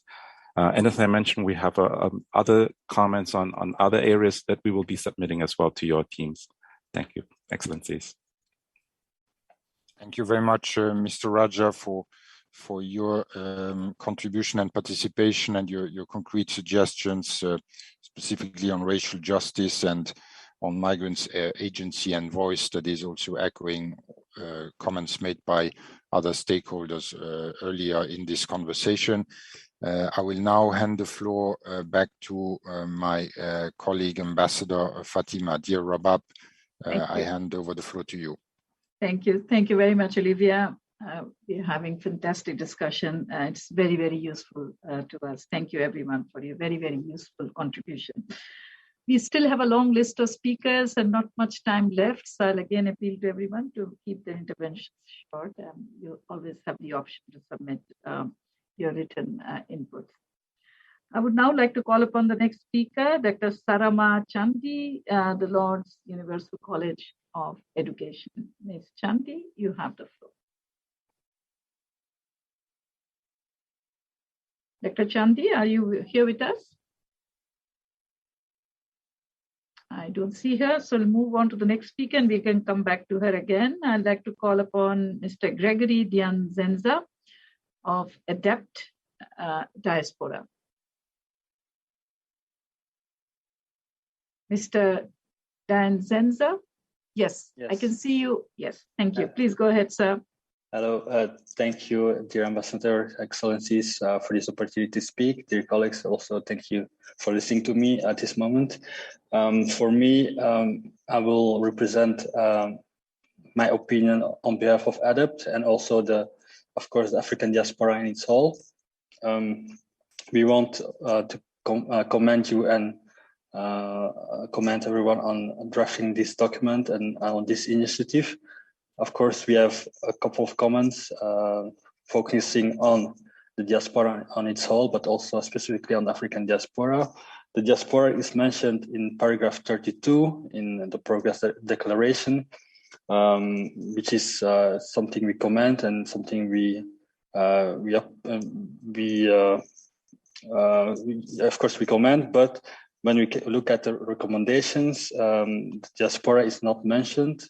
The activities of the diaspora aren't mentioned, not even close in the recommendations, which is something we really are disappointed in. If we look at what the diaspora are doing regarding activities, we can discuss also first of all, if you look at migrants arriving at the host countries, most of them are welcomed thanks to diaspora networks and communities, and work with, thanks to diaspora communities, are able to integrate in their host countries. That's the first thing.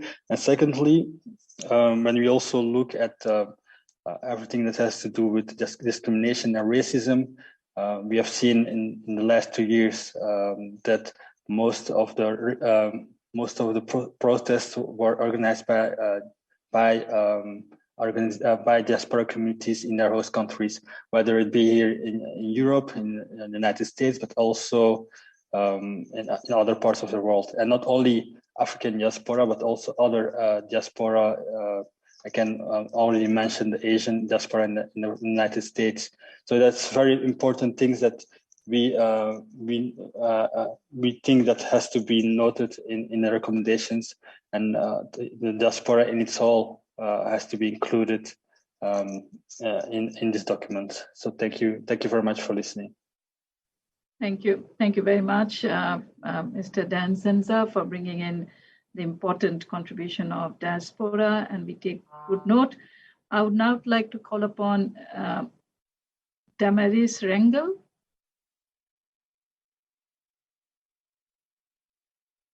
Mr. Damaris Rengel of the Derechos Humanos Condor Corp.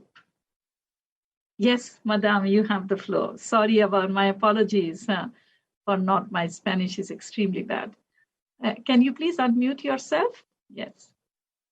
Unmute yourself, Madam.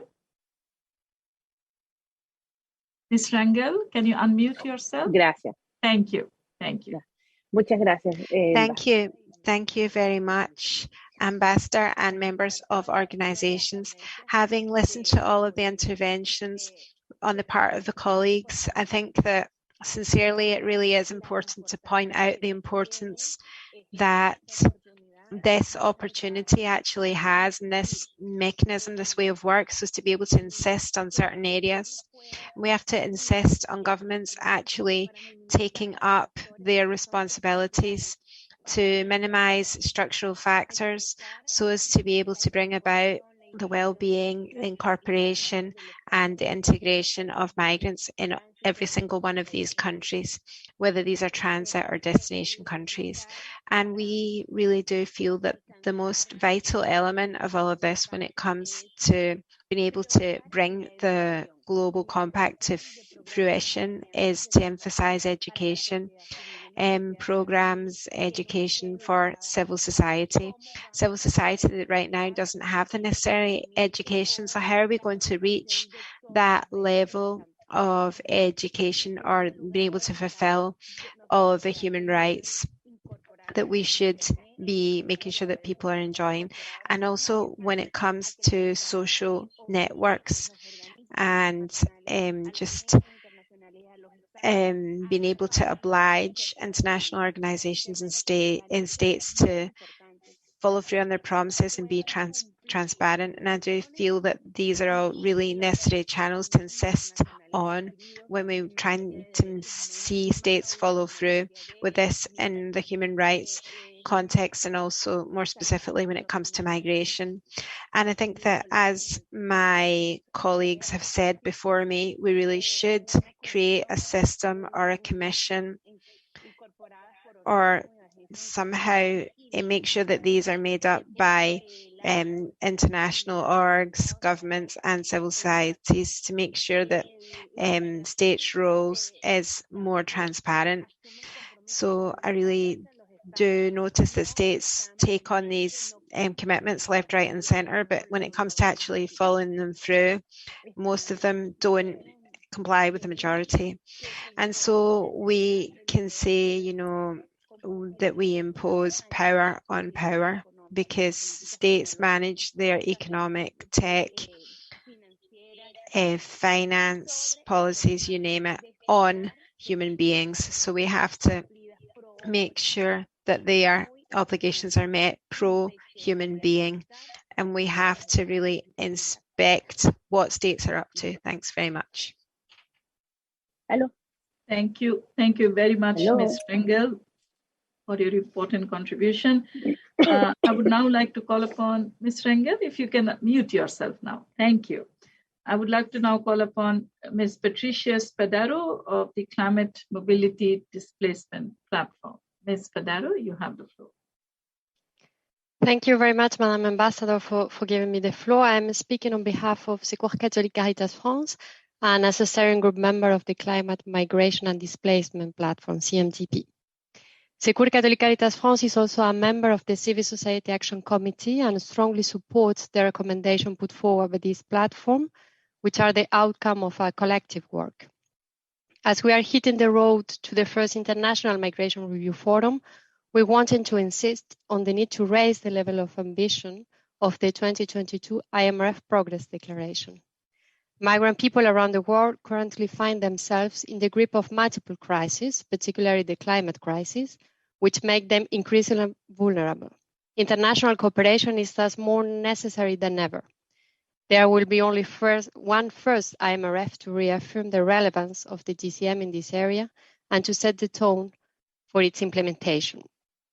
As recognized in the GCM, an urgent and determined action is required to protect those who are forced to leave their countries of origin in the context of climate change and environmental degradation. As stated, recognized in Objective 5, safe and regular pathways must be an important response to these protection needs. The review of and commitment regarding Objective 5 and the extension of regular pathways is particularly weak in the Progress Declaration and limited to the promotion of those pathways on paragraph 43.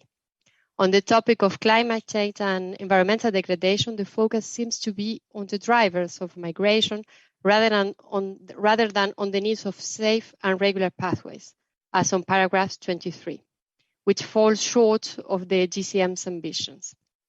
The Progress Declaration should include concrete commitment to 1. Increase the types and flexibility of safe and regular pathways to cover a broad range of situations, including sudden or progressive environmental threats, which compel people to move, either temporarily or permanently.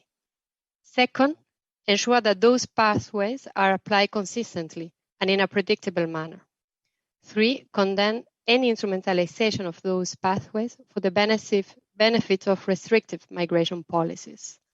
4. Redouble effort on mainstreaming migration and mobility into national development or sector plans, climate strategy, and climate change adaptation policies.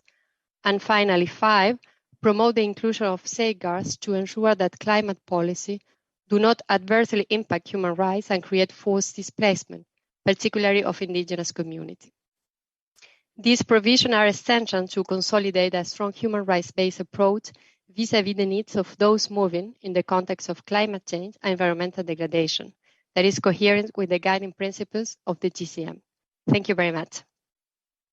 Thank you very much, Ms. Spadaro. Excellent intervention. I would now like to give the floor to Mr. Christoph Thomas of GFMD. Mr. Thomas. Christoph Thomas. Okay, we can come back to him again. I would then move on to the next speaker, Mr. John Bingham of the NGO Committee on Migration. Mr. Bingham, you have the floor. Yes, Donabad, Ambassador, and thank you for the work together with the Ambassador of Luxembourg on the zero draft and this whole process coming. For the NGO Committee on Migration, many of us are on the call and participating in all of these processes, representing our networks and organizations around the world. We're one of the 3 co-founders of the Civil Society Action Committee, and we've joined about 150 other civil society organizations and networks that have worked hard on the 12 key ways to bring us together with a unified perspective to contribute to the development of a progress declaration and a process that is forward-looking and determined, and it's whole of society. So we're looking for a whole of society progress declaration, and happy to be part of that. What I'm going to focus on is really at the heart of the Global Compact for Migration, which is regular. Throughout the Global Compact, perhaps the word most mentioned in migration contexts and across all the objectives is regular migration, regular processes and so on. And I think it's the one area where we actually in civil society and the mayors, as was just mentioned, and business actors and the states, as you mentioned, Ambassador, when you opened the meeting, look to strengthening the reference in the zero draft and in the progress declaration on regular pathways and regularization. So just 5 sentences, if I could, and none of this is new. It's inputs from all the actors I mentioned in the regional processes, in the Global Forum on Migration and Development, in hundreds of meetings that civil society has organized itself and participated in as well with the UN Secretary General and your processes. So 4 sentences actually. Section 43, which is really the heart of the reference to regular pathways. We need much more than there, at least another sentence and perhaps another section. But where it opens strongly on regular migration, it then goes into providing timely information, which is another one of the objectives. We think that should be moved and instead a sentence added that underscores that regular pathways cross-cut the achievement of virtually all of the Global Compact objectives. So we'll provide language there. We think to reflect again the centrality of regular pathways and the support for it by all of the actors, states and non-state stakeholders. Another section that reflects what our labor colleagues mentioned earlier in this town hall. And last, a section on regularization in its own name. We can't talk about regular migration or the importance of regular migrants without having regularization. So we're going to suggest from the Action Committee, from the NGO Committee on Migration, and from partners around the world, a freestanding, 8-line, 2-sentence contribution focusing specifically on the positive experiences of regularization in COVID time, before COVID time, in countries of destination, in big numbers of countries, big numbers of regularization programs, and big results with migrants that have been regularized. Finally, on number 55, we can't agree more with our colleague Laurel Townhead on the importance of that commitment to mechanisms on disembarkation for safety and protection.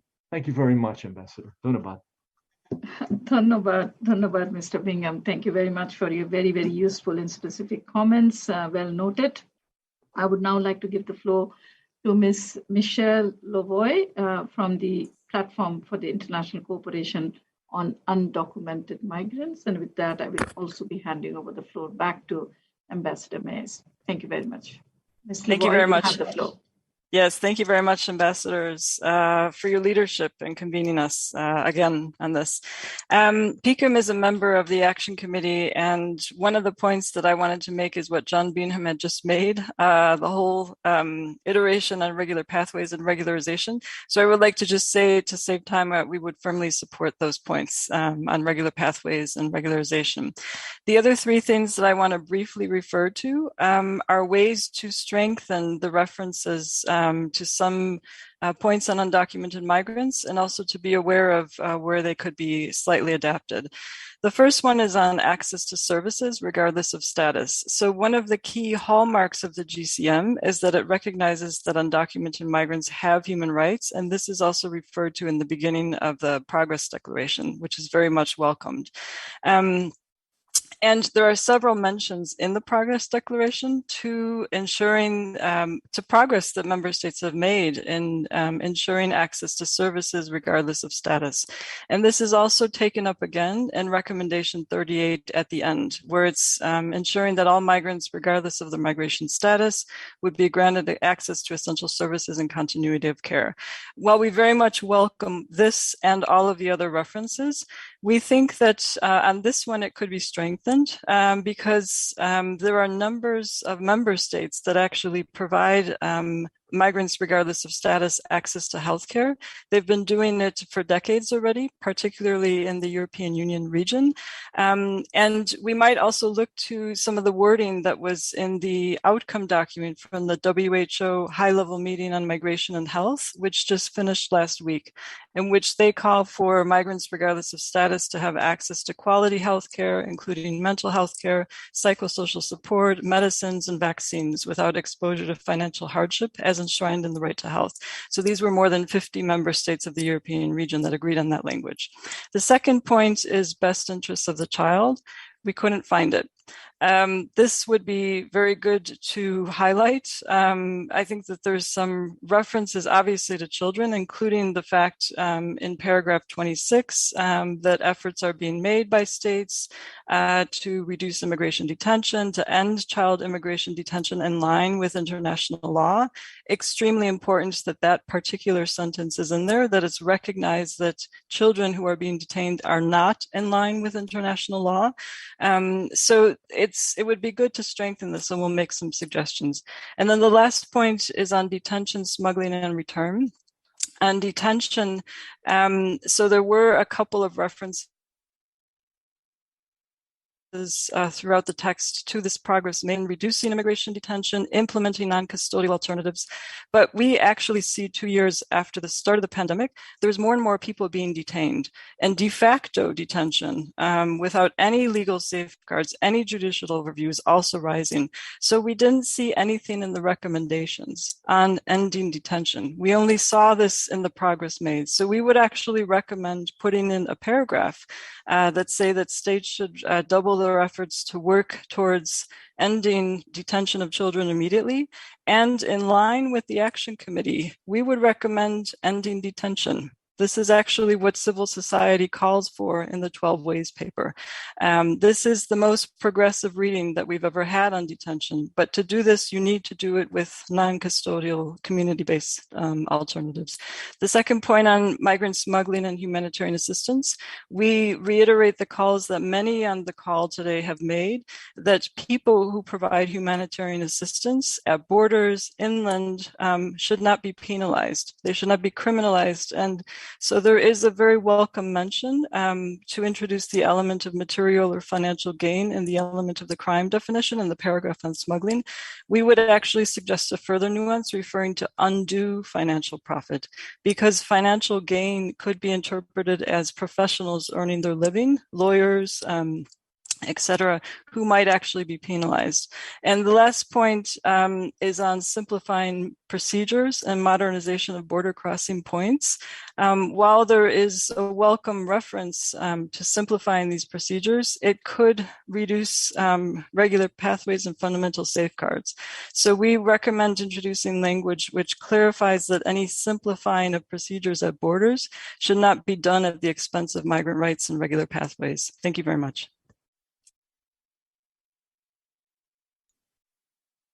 Yeah, thank you very much, Mrs. Levoy, for your very focused and concrete suggestions for improving the zero draft. We have taken careful note.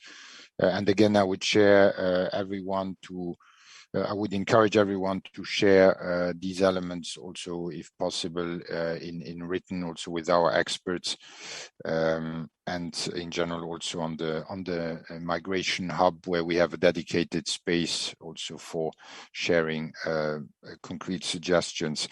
I will now give the floor to Mrs. Gayatri Kant, who should be on the call with us. Mrs. Kant, you have the floor. Yeah, thank you, Ambassador, and dear co-facilitators and colleagues, for giving International Organization of Employers the floor. On behalf of Business Mechanism, we have gone through the zero draft, and we would like to briefly express the private sector views today. We would also be sending in our written comments before the deadline.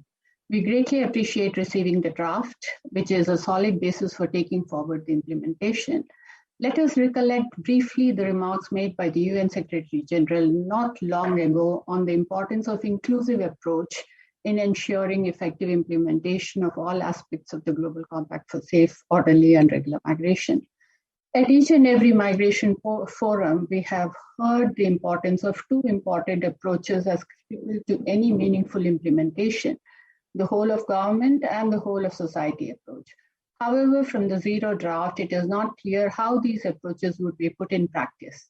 There is increased consensus and recognition amongst the governments on the need to involve the private sector in understanding the labor market needs versus gaps in skills development and skills recognition, and in ensuring that the legal pathways are simplified for ease of skills mobility.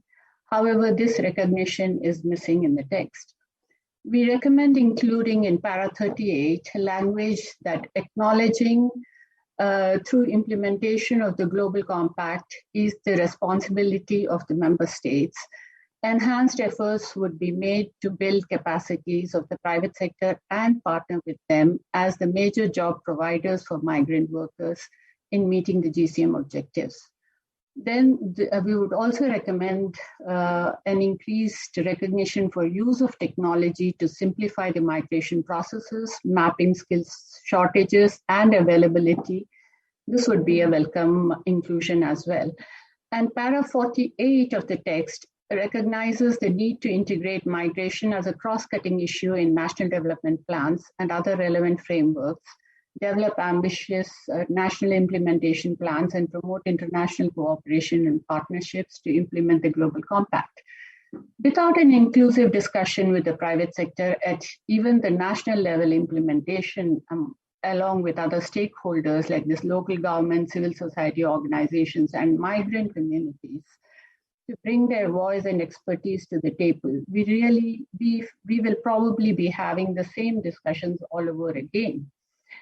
The private sector sees this as a very opportune time for the Progress Declaration to ensure building the necessary ecosystem where the migration policies and frameworks would be wholesome through the creation of institutional mechanisms to implement the whole of society approach, where private sector, including along with other stakeholders, can interact with the whole of government for effective framing and implementation of the labor migration policies and frameworks at national, regional, and global levels. It would also be meaningful for the Progress Declaration to acknowledge how the COVID-19 period of lockdowns saw unparalleled closures or MSMEs due to lack of access to markets and finances, and skilled migrants where they were needed. The indiscriminate closure of borders had a significant impact on the business community and the global economy. The processing of visas and work permits, including renewal, were put on hold by the majority of countries, which also resulted in business closures, loss of business, layoffs, and the recruitment and mobility of migrant workers.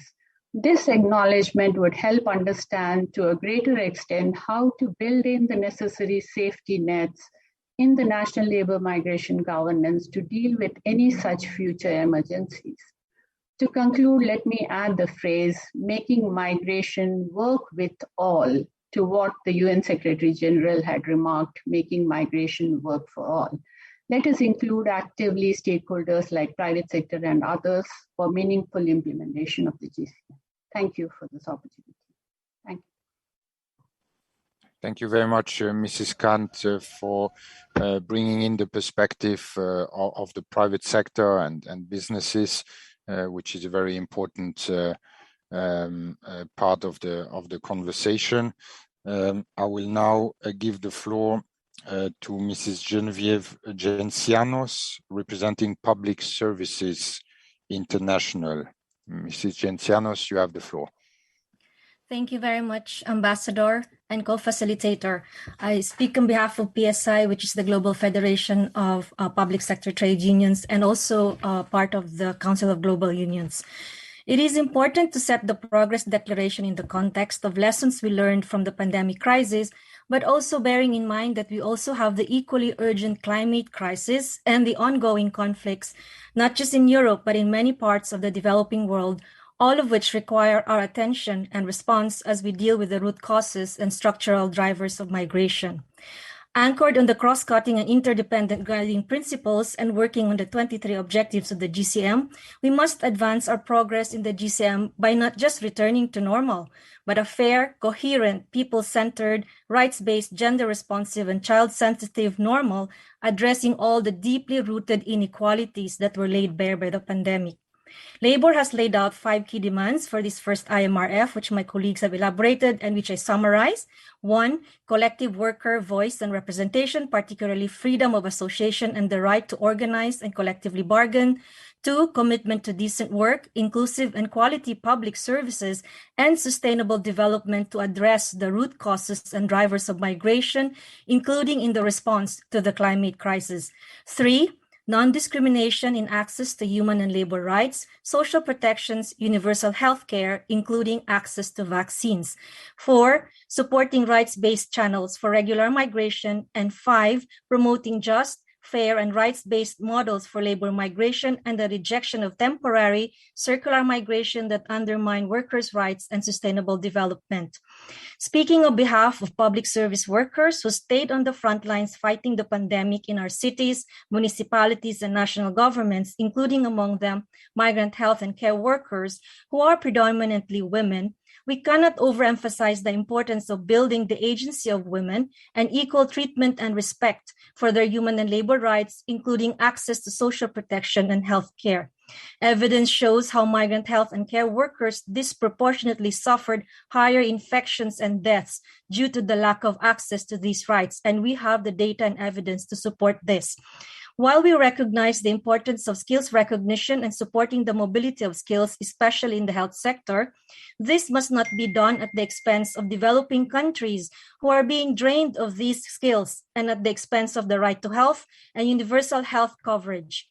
Having learned from the pandemic, health worker migration has only become more evident as an important challenge in the global migration policy agenda and the SDGs.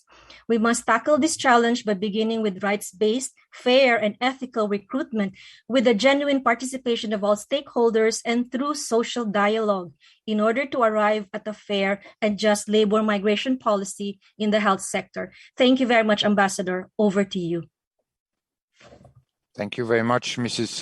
Gencianos, and to PSI for your very useful suggestions and what you said about health workers. I will now try to get back to Mrs. Coco Warner of the UNFCCC. Mrs. Warner, if you're with us, you have the floor now.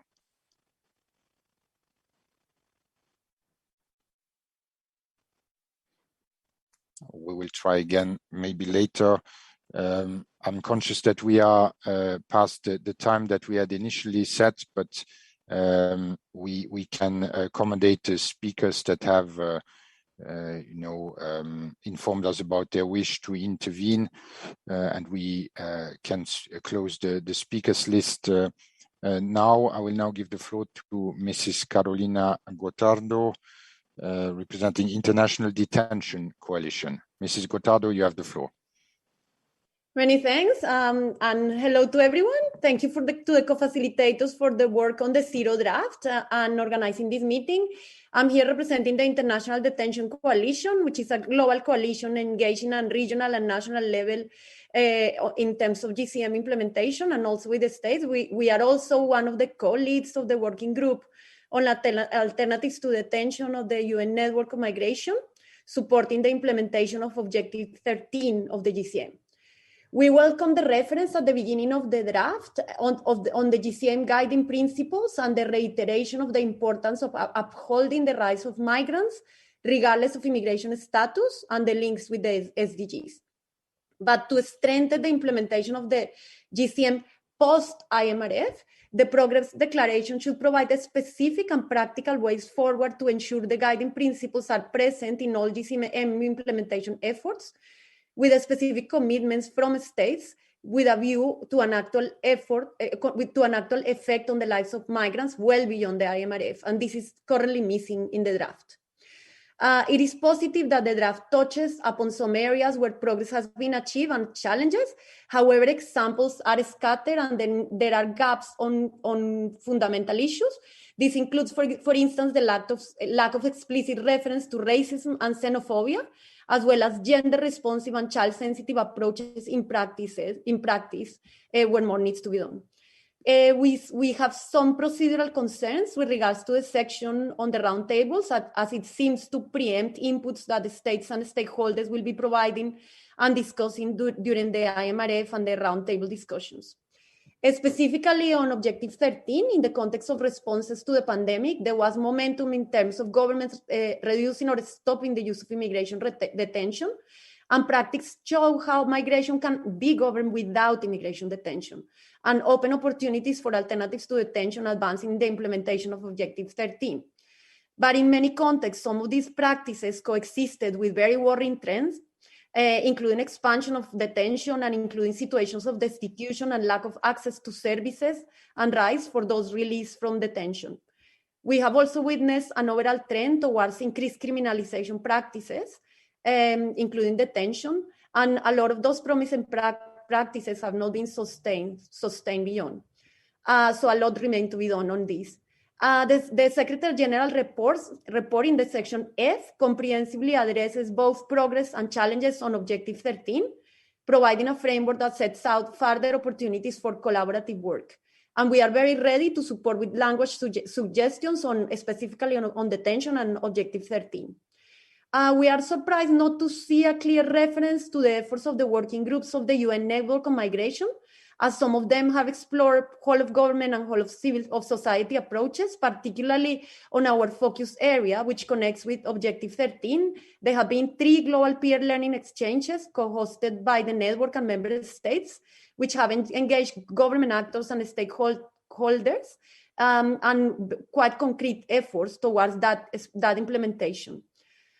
We welcome the reaffirmation of the commitment to end child immigration detention, will build on the fact that despite challenging contexts and the worrying numbers of children and families that are still in immigration detention, there have been some steps under the framework provided by the GCM, some positive steps. We also have to recognize the role of stakeholders and leaders with lived experience affected by detention, ensuring their full participation in the process and that is meaningful and not tokenistic. And finally, and most importantly, we hope to see an agreement in the final draft of the Progress Declaration, and specifically on the recommendations to take actual steps towards phasing out immigration detention, learning from countries that do not use immigration detention, promoting rights-based and community-centered alternatives to detention based on engagement, and ending child immigration detention as part of the steps toward ending child immigration detention for all. Thank you very much. Thank you very much, Mrs. Gottardo, for your suggestions that are also echoing comments that we also heard from other stakeholders. Thank you very much. I'll now give the floor to Mr. Stéphane Jacquemat, representing the International Catholic Migration Commission. Mr. Jacquemat, you have the floor. Thank you very much, Ambassador. ICMC is a member of the Action Committee, so we will be sending you written inputs, but I would like just to make 3 quick comments. At paragraph 40, related to fighting xenophobia, of course, I would support the comment made by the Action Committee to shift towards racial justice, but I think it would be good to have maybe a first sentence where governments can make really a commitment to be proactive in fighting xenophobia, something like, we will not remain passive or complacent when confronted with xenophobia. My second comment is on paragraph 43, related to regular migration. And there the verb being used is to facilitate regular migration. Facilitate is a very neutral word and doesn't really mean that government will be proactive to move towards increased regular migration. So I think, and I know that using a stronger verb may be problematic for some governments, so we may qualify it. So I would propose something like, we'll redouble our efforts to facilitate and whenever possible, promote, which is stronger, but whenever possible, safe, orderly, and regular migration. And then my final comment is paragraph 55, which is about rescue at sea, disembarkation, etc. But I think it's very important to start this paragraph by reaffirming the imperative of saving life and preventing migrant deaths, which is the exact language of the Global Compact on Migration. Thank you, Ambassador. Thank you very much, Mr. Jacquemart, for these very precise text suggestions for the zero draft. Much appreciated. I will now give the floor to Mrs. Farida Acevedo Castro, representing the organization Venezuela Somos Todos. You have the floor, madam. Hola, buenos días. Hello, good morning. Can you hear me? Yes, we can hear you. Agradecemos muchísimo el borrador. Hay muchos puntos que consideramos relevantes y de importancia. Thanks very much for this draft that we find to be very important and relevant. We are, in general, very satisfied with the doc. And I think that, as well as other recommendations that we're always also going to provide in writing to the Migration Hub, I'd like to mention 3. On point 27, we would actually like, if it's possible, to actually mention the situation of boys, girls, and adolescents that are faced with statelessness and the possibility of disappearances because of this specific condition. And I think that there are special measures that can be taken. The interpreter apologizes. There seems to be a lack of sound transmission from the speaker.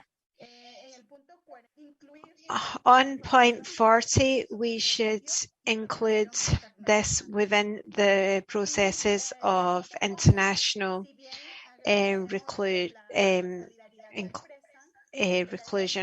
And we would also like to say that in terms of the solidarity expressed, this should be done in a more concrete way that recognises the responsibility that behooves of the international community to protect displaced migrants who have been displaced due to risks against their life and their physical integrity. These are the points that I wanted to share with you orally, and the rest will be shared with you in writing. Thank you. We have taken note of your points. I will now give the floor to Mrs. Carol Barton, representing Women in Migration Network. Mrs. Barton, you have the floor.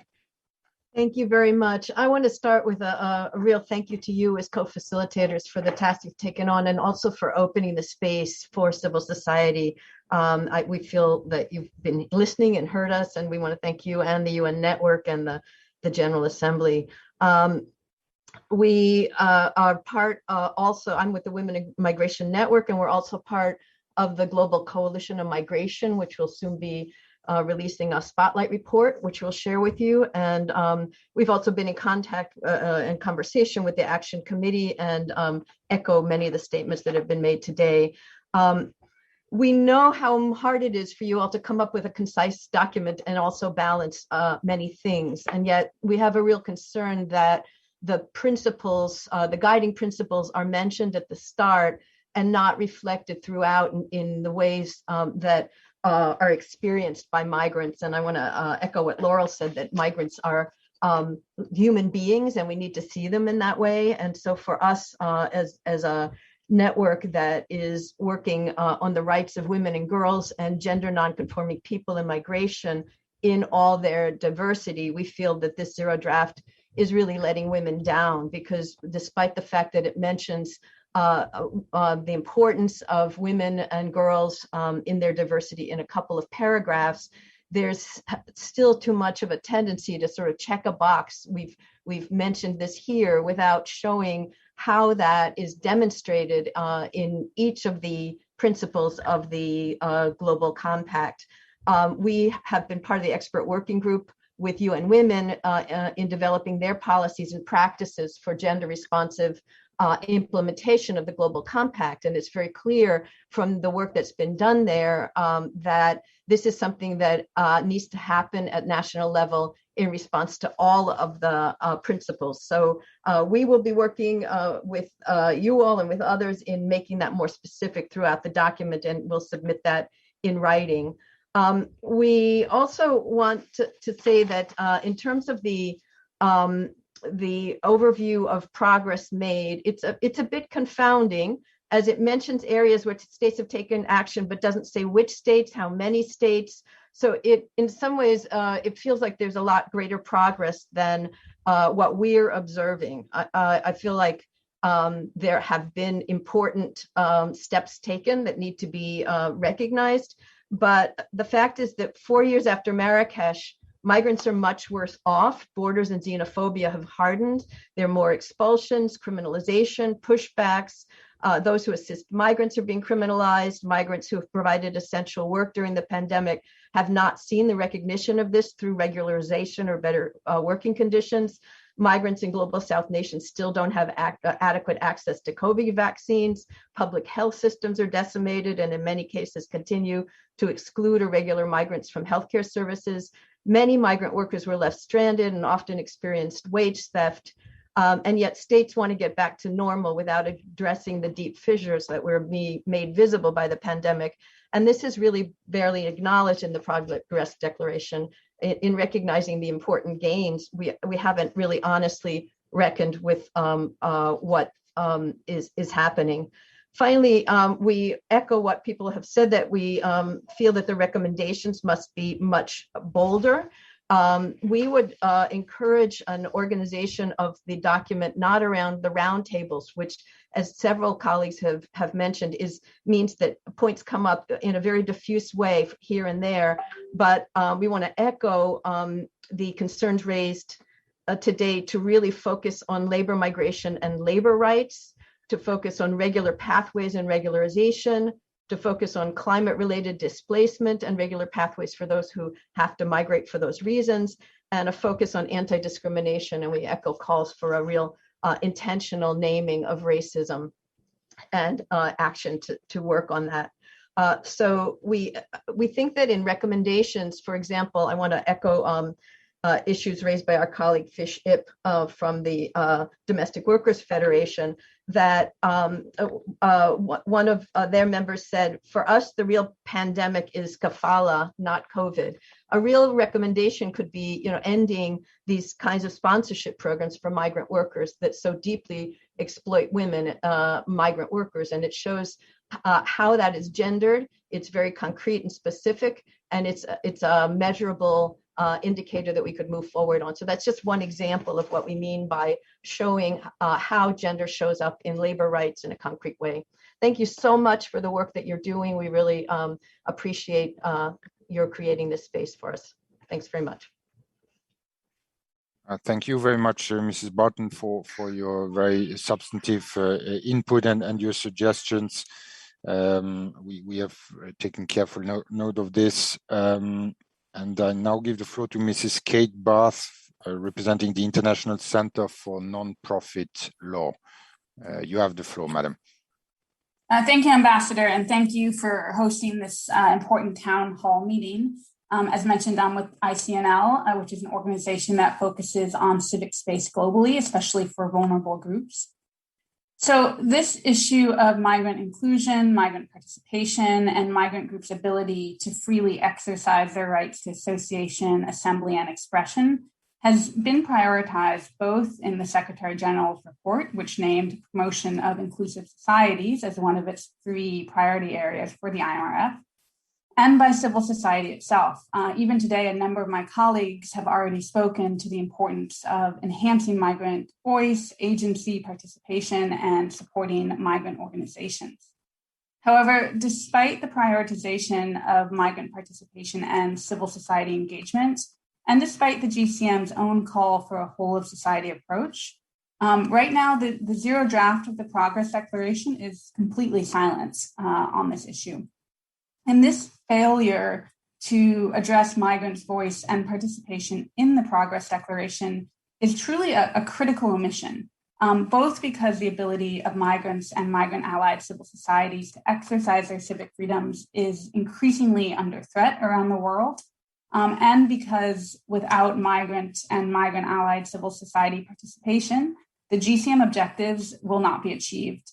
As just one example, it's really hard to imagine that states can achieve Objective 6, which is the facilitation of fair and ethical recruitment and safeguarding decent work, without the assistance of labor unions representing migrant workers' collective interests. So we'd like to see the Progress Declaration emphasizing the critical importance of ensuring migrant and migrant civil society inclusion and participation in all migration-related policies and work. I've submitted to the dialogue space concrete recommendations for how the declaration might specifically do this, and also endorse the Action Committee's recommendations on this issue as well. Secondly, ICNL welcomes the declaration's call for the Secretary General to develop a set of indicators to guide state review progress. Currently, state implementation of GCM is not being specifically evaluated for its human rights impact. So states may feel free to pursue GCM objectives through human rights restrictive measures. So we ask that the Progress Declaration specify that the Secretary General develop indicators that review the human rights impact of state pursuit of the GCM objectives. Thank you very much for your time. Thank you very much for your participation and your very valuable input, Mrs. Barth. I will now give the floor to Mr. Oropesa. Just underlining that, unfortunately, given the time, we don't have interpretation available right now. Mr. Oropesa, you have the floor.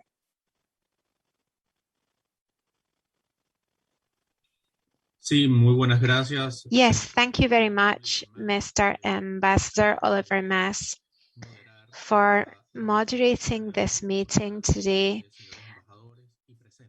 Honorable ambassadors and people here present, in the name of the Pan-American Union for Human Rights, the organization that I'm very proud to be the Secretary General of, we organize more than 65 civil society organizations in Latin America and the Caribbean and Europe, and we work for human mobility. Although we're going to leave our comments in written form, we did want to leave some comments on the need to have this focus on human rights requirements. We've spoken about girls, boys, and adolescents, but I think that we should also focus on older adults that right now are in a human mobility situation. And without any shadow of a doubt, we should humanize migration. And in that vein, we would like the declaration to promote observing instruments that have been sworn in. They've been approved by the legislative bodies of different organizations and nations, so as to be able to bring about a structural comprehension of the migratory topic, because right now it's quite concerning how some nations actually use their internal legislation to not observe international humanitarian public law, and they actually classify certain migrants as economic migrants rather than humanitarian migrants, and so they can then go about not respecting the real situation. And we have to focus on this real categorization, which oftentimes is that they're refugees. And so we know that there's three massive refugee crises going on right around in the world right now. We've got the Ukrainians, of course, and we've got the Syrian refugees as well. And then we've got the 6,100,000 Venezuelans that have been dispersed around the world. And we're very worried about government pushbacks on migrants. And I think that we should really place a call, and you should make a call for countries to really carry out effective observance of international human rights laws and the related treaties. And so I think that this is really important when it comes to civil society and implementation of public policies, and the care that migrants are able to access and receive. You know, we've been speaking about this in all of our preparatory dialogues. And I think that we need to talk about creating a directory of civil society orgs. And on the other hand, we need this commitment on the part of the Global Pact by governments, not just organisations, bigger ones like I represent, but also the smaller scale civil society orgs that are on the front lines of all of this, helping migrants and refugees out. And so we have to call for a responsible and orderly and without a doubt safe migration, and we shouldn't promote irregular migration, because that's the type of migration that actually wears down states. But we should at the same time observe international humanitarian rights. Let's be very clear on the fact that migrants don't migrate because they want to. Refugees don't flee to other countries because they want to do so.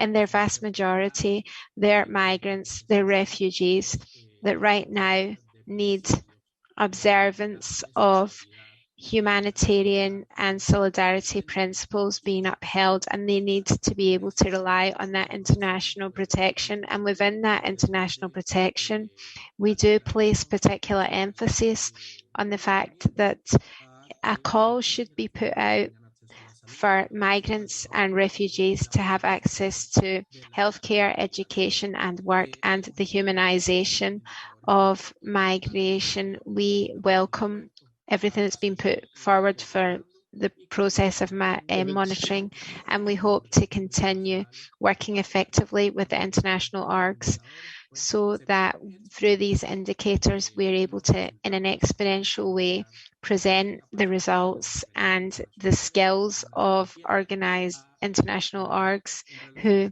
tend to have these types of relationships with civil society orgs who without a doubt are looking for these resources so as to be able to help refugees and migrants in an effective way. Thank you so much once again, Mr.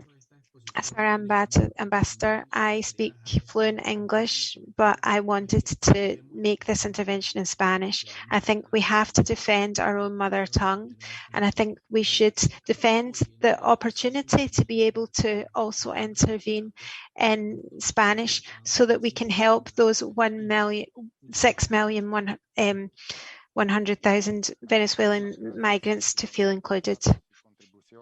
Thank you so much, Mr. Apes. The interpreters who have stayed with us a little bit longer, thank you very much for your participation. I will now give the floor to Mr. Muntaga Diop, who is joining us from Morocco, if I understand correctly. Mr. Diop.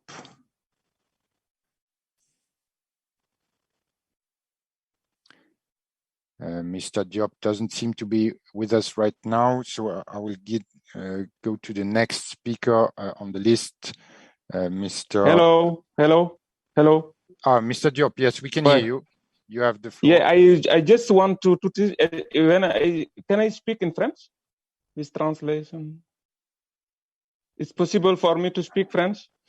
And you can speak French, of course. I don't know if the interpreters are still with us, but je vous comprends. Je vous comprends. Merci beaucoup, Excellence, mes hommages. Et à Madame aussi, la représentante de Bangladesh, je vous salue tous et merci beaucoup pour ce draft magnifique. Et moi, ça me fait vraiment chaud au cœur parce que j'étais aussi participant au pacte mondial de Marrakech en tant que société civile, l'association Kirikou basée à Rabat. Nous avons accompagné ce processus dans une harmonie avec les autorités, avec les conseils régionaux. Et c'était un plaisir de revoir toutes ces questions, enjeux que vous avez remis dans ce draft, qui était très concis et très précis. Et je pense que ce serait déjà une déclaration qui va être très positive si on se revoit à New York au mois de mai 2022. Mais j'avais quelques suggestions aussi à faire. C'est par rapport au fait que nous pouvions peut-être, à partir de ce forum, créer une autre conférence, je dirais, avant les 4 années, qui va récapituler, les conséquences et les aspects positifs qui vont être supervisés à partir de New York. C'est-à-dire qu'il y ait un groupe pour mieux harmoniser les travaux, qu'il y ait un groupe Afrique, groupe Maghreb, groupe Europe, Amérique et l'Asie, et que ces groupes travaillent sur les enjeux, sur les dispositifs qui ont été acquis et sur la pérennisation des objectifs qui sont espérés dans le cadre des accords du pacte mondial. Et ça permettra de fédérer, ces groupes pourront se réunir même virtuellement chaque année pour faire le point de ce qui a été dit à partir de New York, de ce qui a été fait à partir depuis Marrakech pour essayer de fédérer ces enjeux et voir comment on peut aller plus avant les prochaines 4 années de rencontres. Un dernier aspect, parce que je pense qu'il faut laisser la parole aux autres.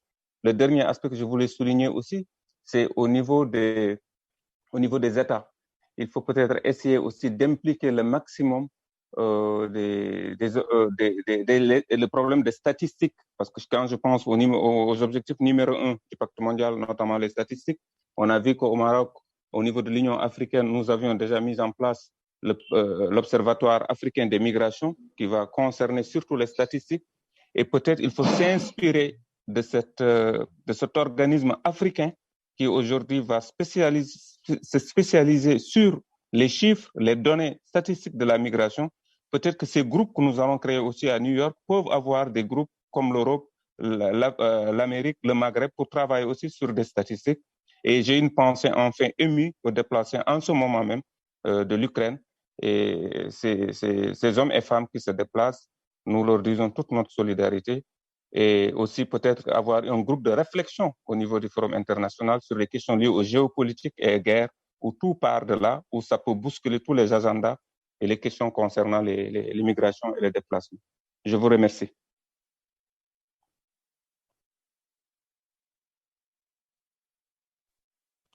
Je vous remercie beaucoup, Monsieur Diop. Thank you very much, Mr. Diop, for your contribution, speaking from on behalf of your organization in Morocco, Kirikou Association. I will now give the floor to Mr. Marco Romero, representing CODES Colombia. Mr. Romero, you have the floor.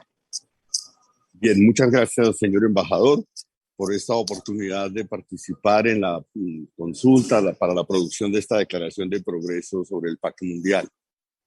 En la reunión convocada por la Comisión Regional, la CEPAL, para la evaluación del pacto, la secretaria ejecutiva Alicia Bárcena planteó la necesidad de concebir la migración como un patrimonio, como una oportunidad para resolver problemas de desigualdad, de inequidad, que son característicos de muchos de nuestros países, Y por esta razón yo quiero insistir en que eventualmente las recomendaciones de esta declaración de progreso se puedan extender a esa dimensión regional. La región cuenta con algunos instrumentos para el tema de desplazamiento, el Plan de Acción de Brasil, la Declaración de Cartagena de hace 30 años, pero hoy es importante dar un paso adelante y quisiéramos que desde el pacto se recomiende la actualización de estos instrumentos regionales a los nuevos problemas del cambio climático, a los nuevos problemas de discriminación étnico-racial, a los problemas de desigualdad, de aporofobia que existen, en la perspectiva de que se pueda avanzar en nuevos instrumentos y nuevas alternativas de tratamiento regional de las crisis. Es evidente que las respuestas nacionales son importantes, pero son muy limitadas porque las migraciones que se están dando en el continente son migraciones que realmente comprometen territorios muy extensos que van más allá de la capacidad de cualquier estado, y las respuestas nacionales se han limitado muchas veces a cerrar fronteras, en general a establecer limitaciones muy grandes para la población refugiada, migrante del continente, en el caso nuestro, en el caso de América Latina y el Caribe. Hoy existe una conciencia muy grande, aún en Norteamérica, sobre la necesidad de un enfoque regional para abordar estos problemas. Y quisiéramos que se pueda hacer esa recomendación, que los instrumentos regionales se puedan adecuar a los desarrollos de los pactos mundiales y a las nuevas problemáticas y necesidades que plantea la atención de esta migración compleja que estamos viviendo. Desde la sociedad civil estamos promoviendo que en el sistema interamericano de derechos humanos se pueda promover una nueva convención americana sobre la movilidad humana, y que de algún modo esa nueva convención recoja los desarrollos que la región ha aportado al mundo, pero por otro lado que interprete los pactos y se conviertan en una manera de dar un impulso a estos pactos que en buena hora se han promovido y pues que han concitado la atención del sistema internacional para atender esta grave crisis de migraciones que estamos viviendo. Muchas gracias por la oportunidad de dar esta recomendación. Muchísimas gracias, señor Romero. Thank you very much for also drawing our attention to the importance of the regional dimension of the safe and orderly and regular migration. I will now give the floor to Mrs. Fafa Sid Lakhdar. Madam, you have the floor.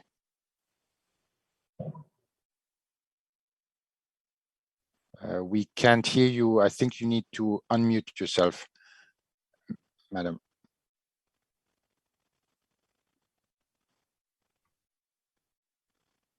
Can I speak in French, please? S'il vous plaît, allez-y. Merci, Excellence, honorable assistance, bonsoir. Moi, je rejoins la proposition de Madame Michèle Levoix de PICOM dans la mesure où elle a parlé de la santé de ces migrants.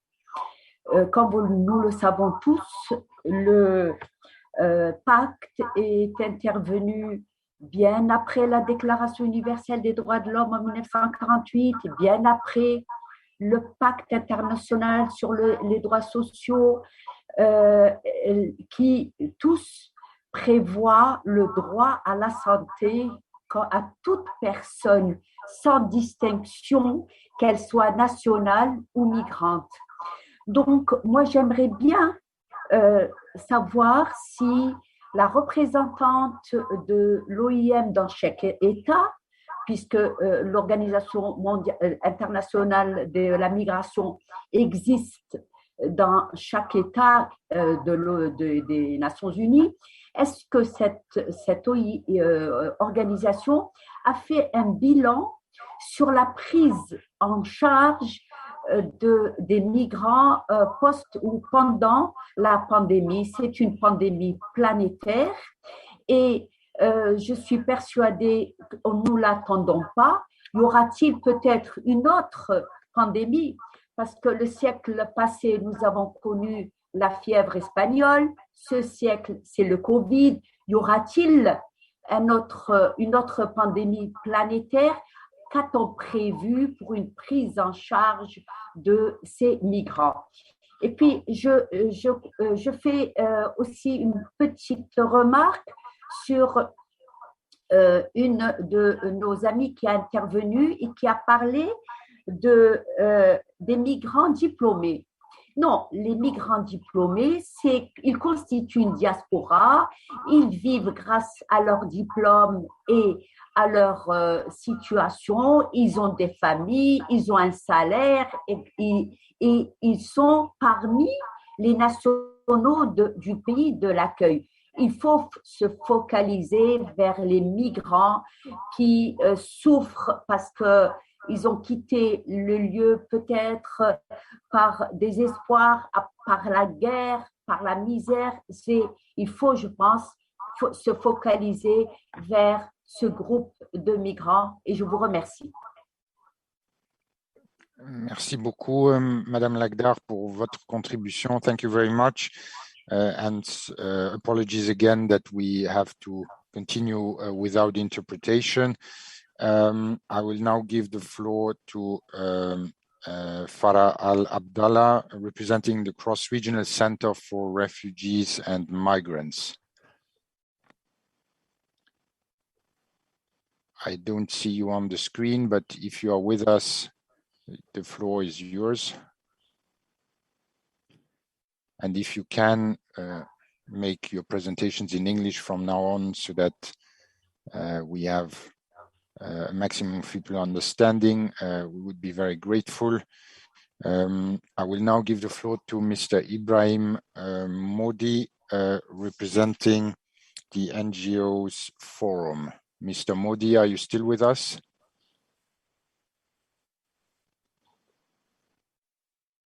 It doesn't seem to be the case. So I have another speaker on my list, Mr. Tierno Abdul Ba. You have the floor, sir, if you are still with us now. Okay. Oui, ok, merci. Et vous permettrez que je m'exprime en français. Je suis Tierno Abdul Ba, je suis le directeur du Parlement des Jeunes Guinéens et en même temps, je suis le point focal Afrique du groupe de travail sur la migration de UNMJC, entendu par là les grands groupes de jeunes des enfants de l'ONU en Afrique. Donc, moi, je voudrais un peu revenir par rapport à une remarque qui me semble être extrêmement importante. C'est aujourd'hui la couverture des jeunes et des enfants qui sont en situation de migration. Je vais parler des jeunes africaines qui quittent le continent. Et vous connaissez tous les drames auxquels ils sont confrontés en route. Et il y a de cela, je crois qu'il faut une chaîne d'accompagnement que nous devons prévoir dans tout. Il y a l'accompagnement sécuritaire qui est là. Il y a beaucoup de jeunes migrants, par exemple, si je prends les migrants subsahariens qui sont aujourd'hui enfermés, emprisonnés dans le Maghreb, dans les pays maghrébins africains. Il y a aujourd'hui une chaîne aussi médicale que nous devons leur assister. Et ils ont besoin de tout ça. Ils ont besoin aujourd'hui d'avoir une intégration socio-professionnelle dans le pays d'accueil pour ceux qui vont atteindre leur pays de destination. Je pense que déjà, ce draft zéro qui est déjà élaboré cadre dans ce sens, mais il faut juste encore insister sur ce élément parce que pour moi, c'est extrêmement important. L'autre aspect, c'est l'aspect lié à des données probantes sur la migration. Ces données probantes doivent vraiment être retravaillées, recontextualisées et pour permettre d'avoir une vue d'ensemble de ce qui se passe et avec des chiffres qui sont vraiment réels. Et le troisième axe sur lequel je vais essayer d'intervenir, c'est par rapport au processus de réintégration de ces migrants en retour. Par exemple, si nous, en Guinée ici, notre organisation, le Parlement des Jeunes, nous travaillons sur ça pour les migrants, par exemple, qui ont été ramenés en Guinée, qui étaient par exemple en Maghreb ou dans d'autres pays et qu'on ramène en Guinée. Aujourd'hui, ils ont besoin aussi d'avoir une assistance particulière, ils ont besoin d'avoir une assistance même psychologique. C'est des gens qui viennent, ils ont perdu tout espoir et même s'intégrer dans leur société primaire, c'est tout à fait un problème. Donc, il faut qu'on essaie encore de penser à ça. Et je pense que notre rencontre de New York nous permettra d'accoucher à des véritables recommandations. Merci.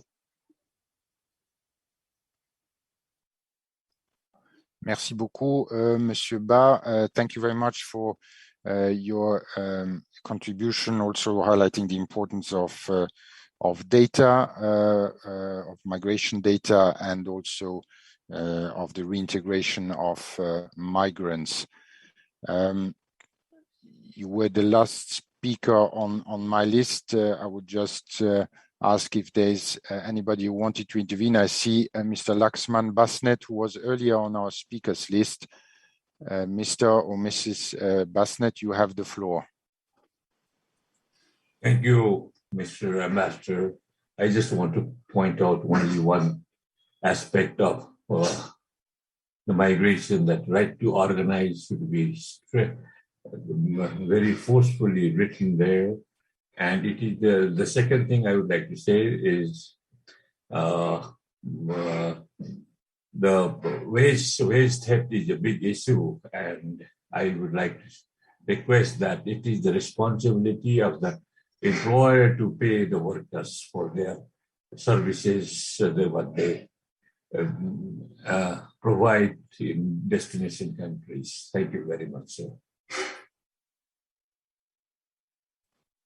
Thank you very much, Mr. Basnet, for your contribution. I believe we have now heard the last speaker for this town hall meeting. Let me also, on behalf of my colleague, Ambassador Rabab Fatima of Bangladesh, thank everyone for their active participation and contribution today.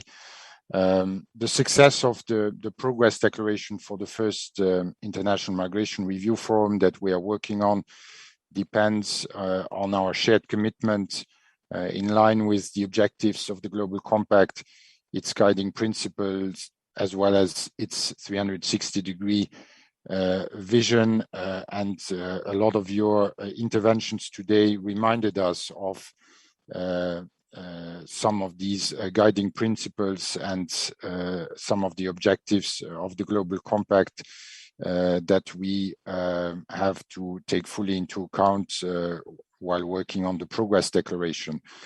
We greatly appreciated the opportunity to engage with you today and to hear from all regions of the world. We look forward to our next engagement. All of you have a wealth of experience working on the ground to implement the Global Compact for safe, orderly, and regular migration. And your voice is going to be crucial in creating the necessary momentum towards further strengthening the implementation of the Global Compact and to having a strong and forward-looking progress declaration. We have taken good note of your comments today, and will consider your comments and suggestions for the next version of the draft Progress Declaration. Please allow me also to take this opportunity to remind everyone to kindly submit their written comments on the Zero Draft in the dedicated discussion space on the Network Migration Hub by the deadline, which is next Tuesday, the 29th of March. Before adjourning this meeting, I would like to thank our colleagues from the UN Network on Migration for their support during today's meeting and for keeping all of you on board in this important process. I would like to inform you that the next town hall briefing for stakeholders on the Progress Declaration, as indicated in the updated roadmap that we circulated on 23rd of March. So the next town hall briefing will be held on Wednesday, the 6th of April, which will be a day before the start of the second reading of the draft Progress Declaration with member states. And with these words, I thank you again, everybody. Muchas gracias. Merci beaucoup à tous. Thank you very much for your participation. And this meeting is now adjourned. Thank you very much. And have a good weekend, everybody. Nice weekend. Have a good weekend. Take care. Thank you. Thank you very much.